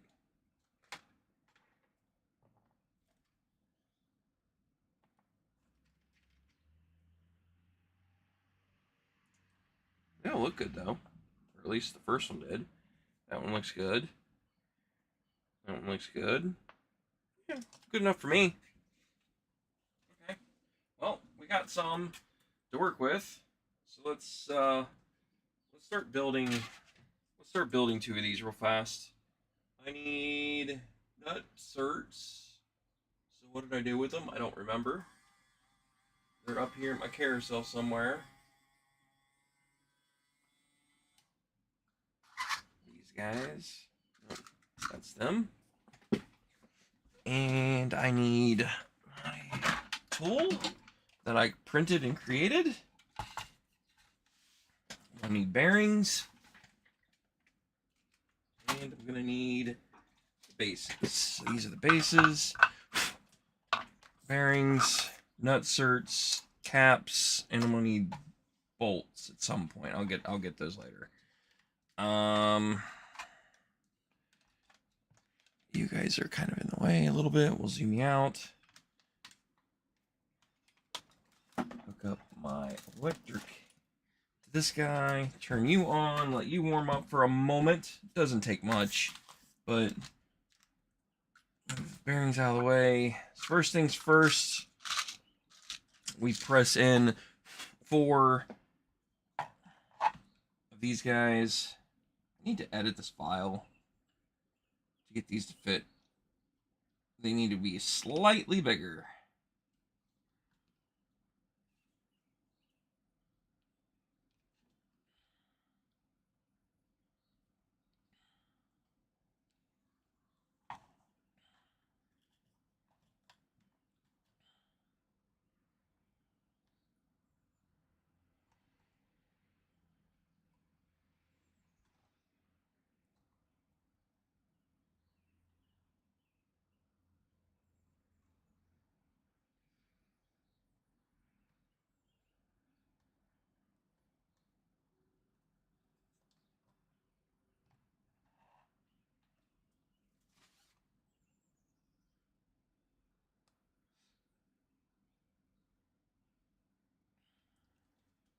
Kicker to this is just go slow.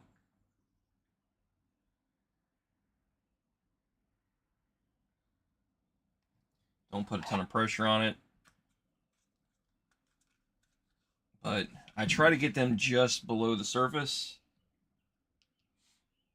because the caps go on. They're supposed to go all the way against that. So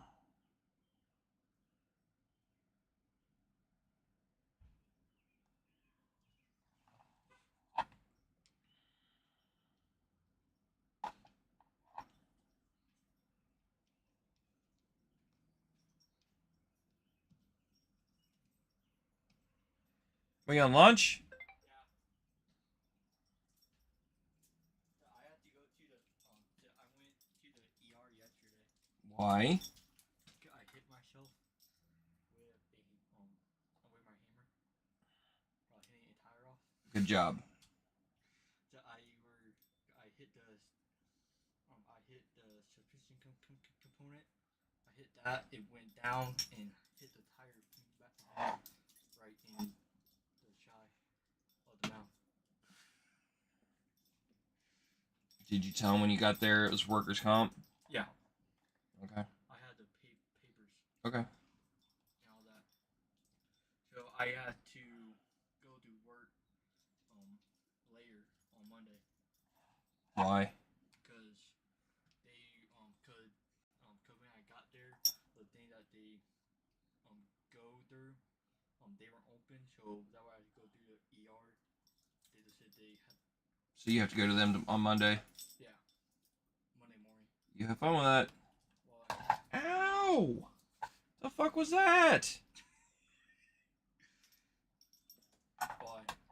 The paperwork trail is a nightmare.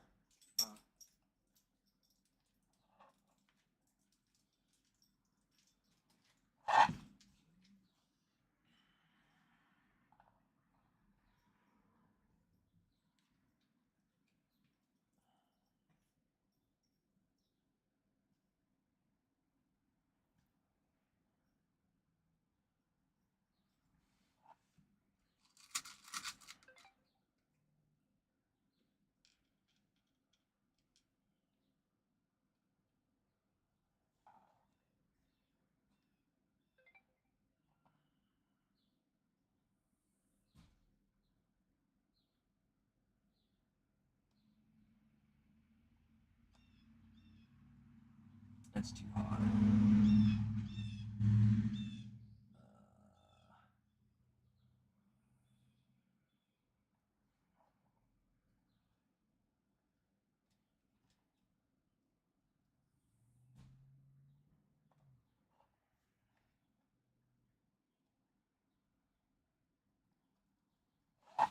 That's too far down there, but it'll be fine.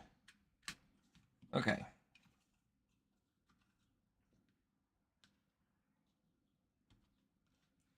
You might wear knife. Get that out of the way.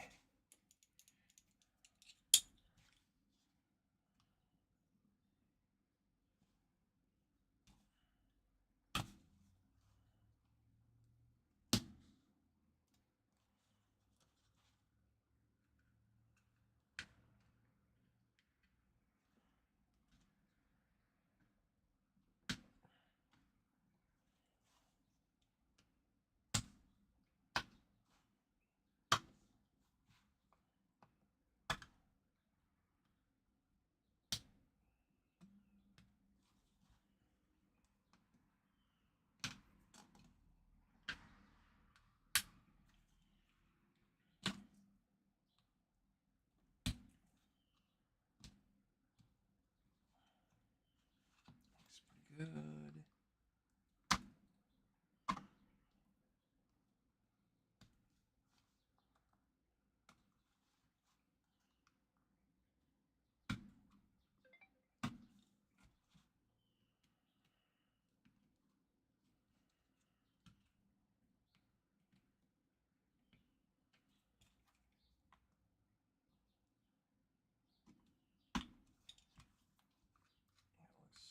Close.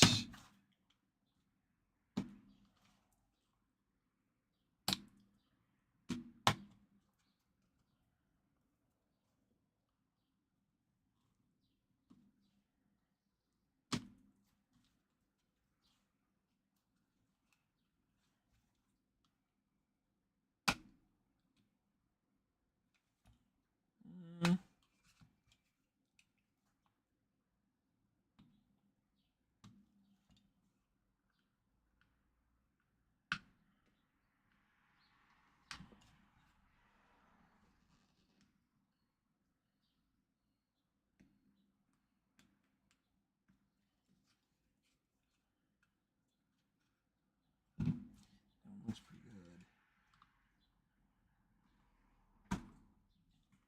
Okay. There we go. So So those are all done. So now, gotta break these apart.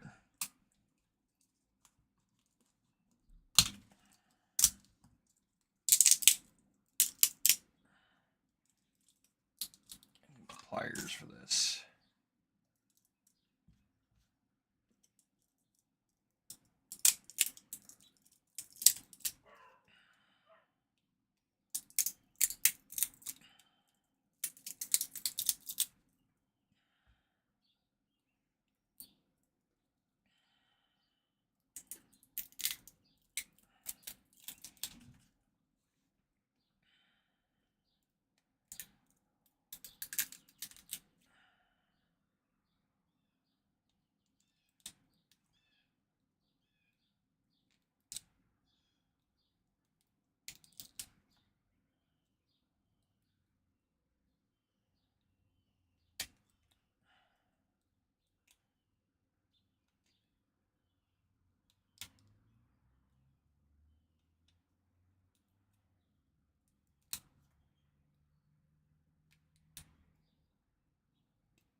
Come off! Supports.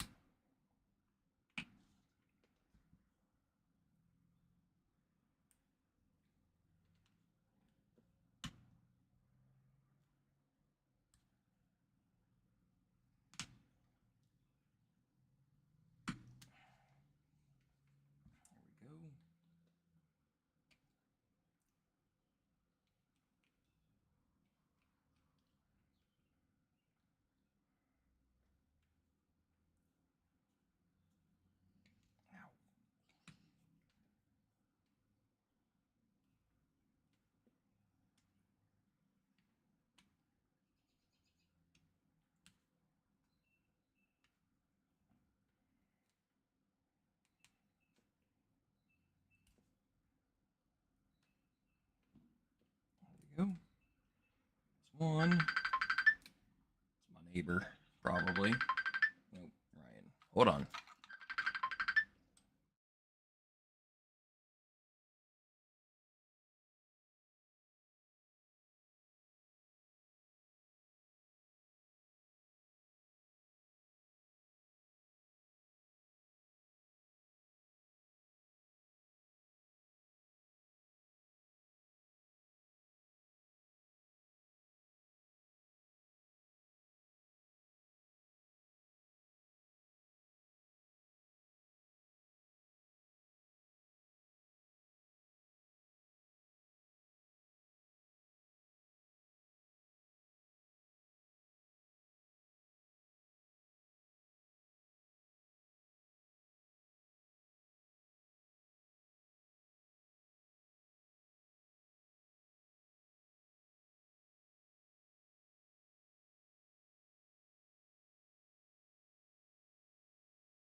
I'm back. So these intentionally are hard to pull off because I have the settings set to such a small clearance between the support and the print And the reason why it's set that way is because of adhesion issues. Because needs to be such a strong part, and it kept breaking at the joint on where it was printing. So I had to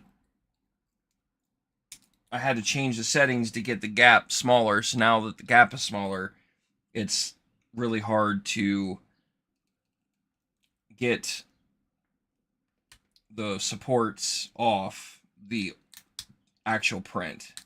So I'm okay with it. I know how to deal with it. It just takes time. It's a mess. It's fine. I wish I could just peel it off and slap it on, but I would rather have a fully functional print that I know is not going to come apart. So, perfect example. There you go. That's what it looks like.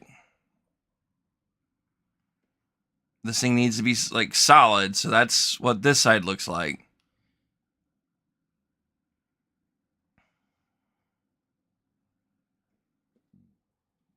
So it's intentionally made to be hard to get apart. So and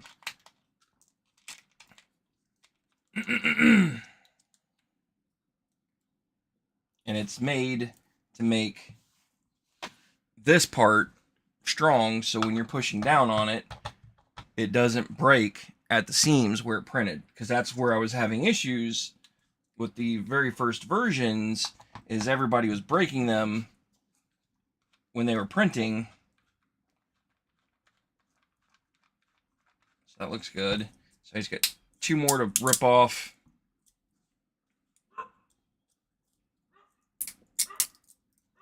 Usually I can get kind of lucky and get most of it off by this peeling technique like that.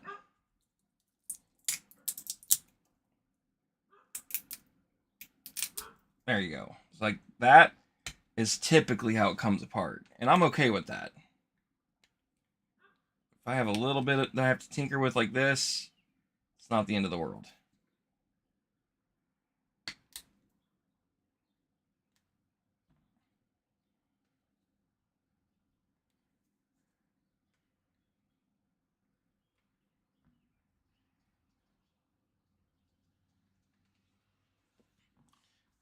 And then last one.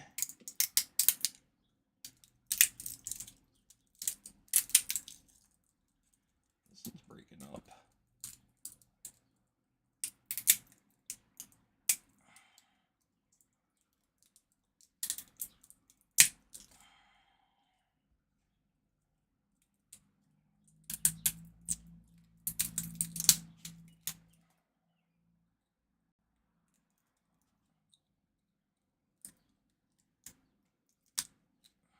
There we go.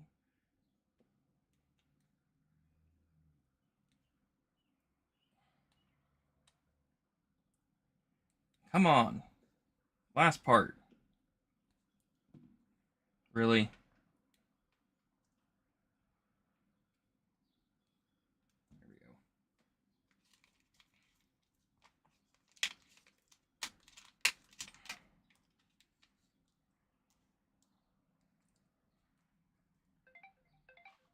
Four. 1, 2, 3, 4.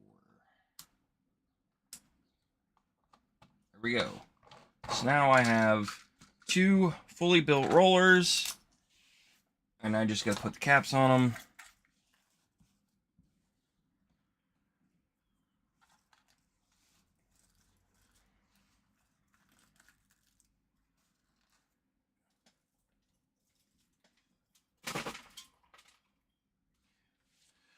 Which I have this, and I need, I think, 10mm length bolts or screws, screw heads.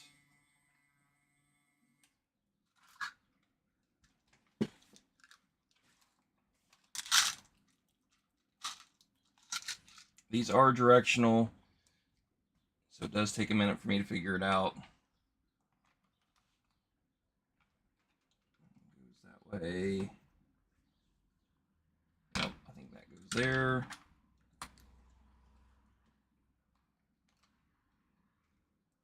That goes, I think, there.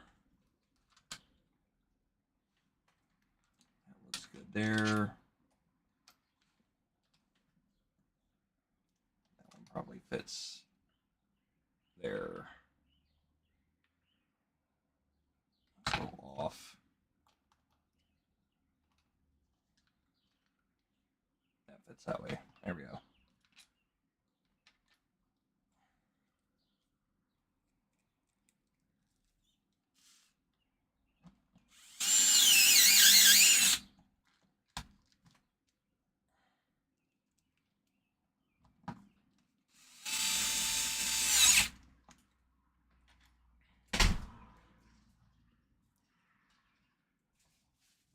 What you doing?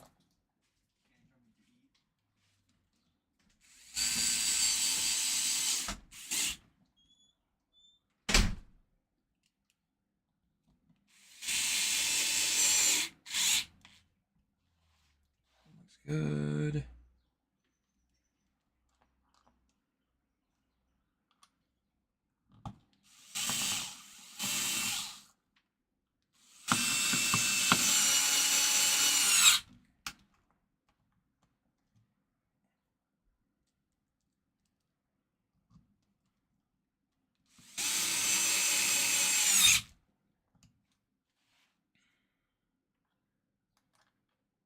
And then I am going to call this stream done after I screw these in.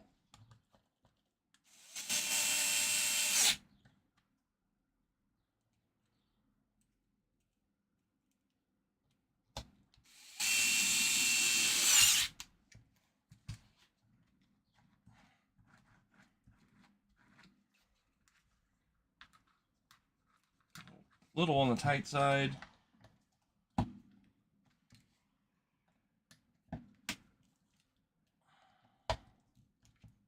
Quarter turn goes a long ways.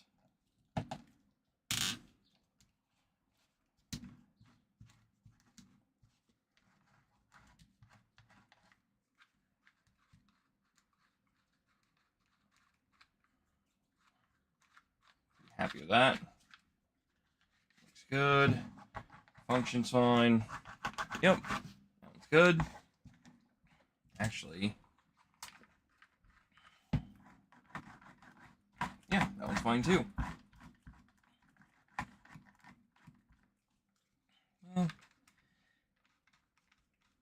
I'll take a quarter turn out of these guys.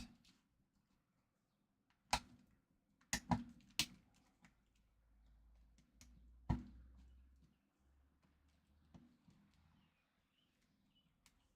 one fell loose.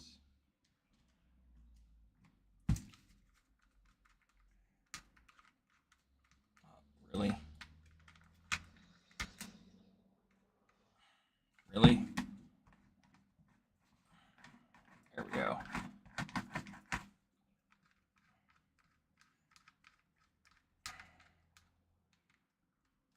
Why is this catching?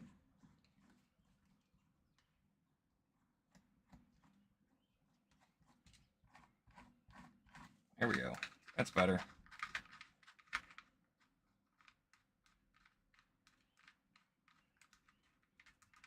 Yep.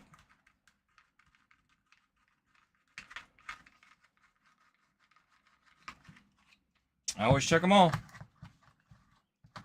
because I hand build them before I ship them, and I inspect them all. So there we go. We're done. Built 2 foam rollers, and I'm going to wrap the stream up, go make some food for the kids, because the little guy is hungry. So adios, everyone. I'll see you all later, and I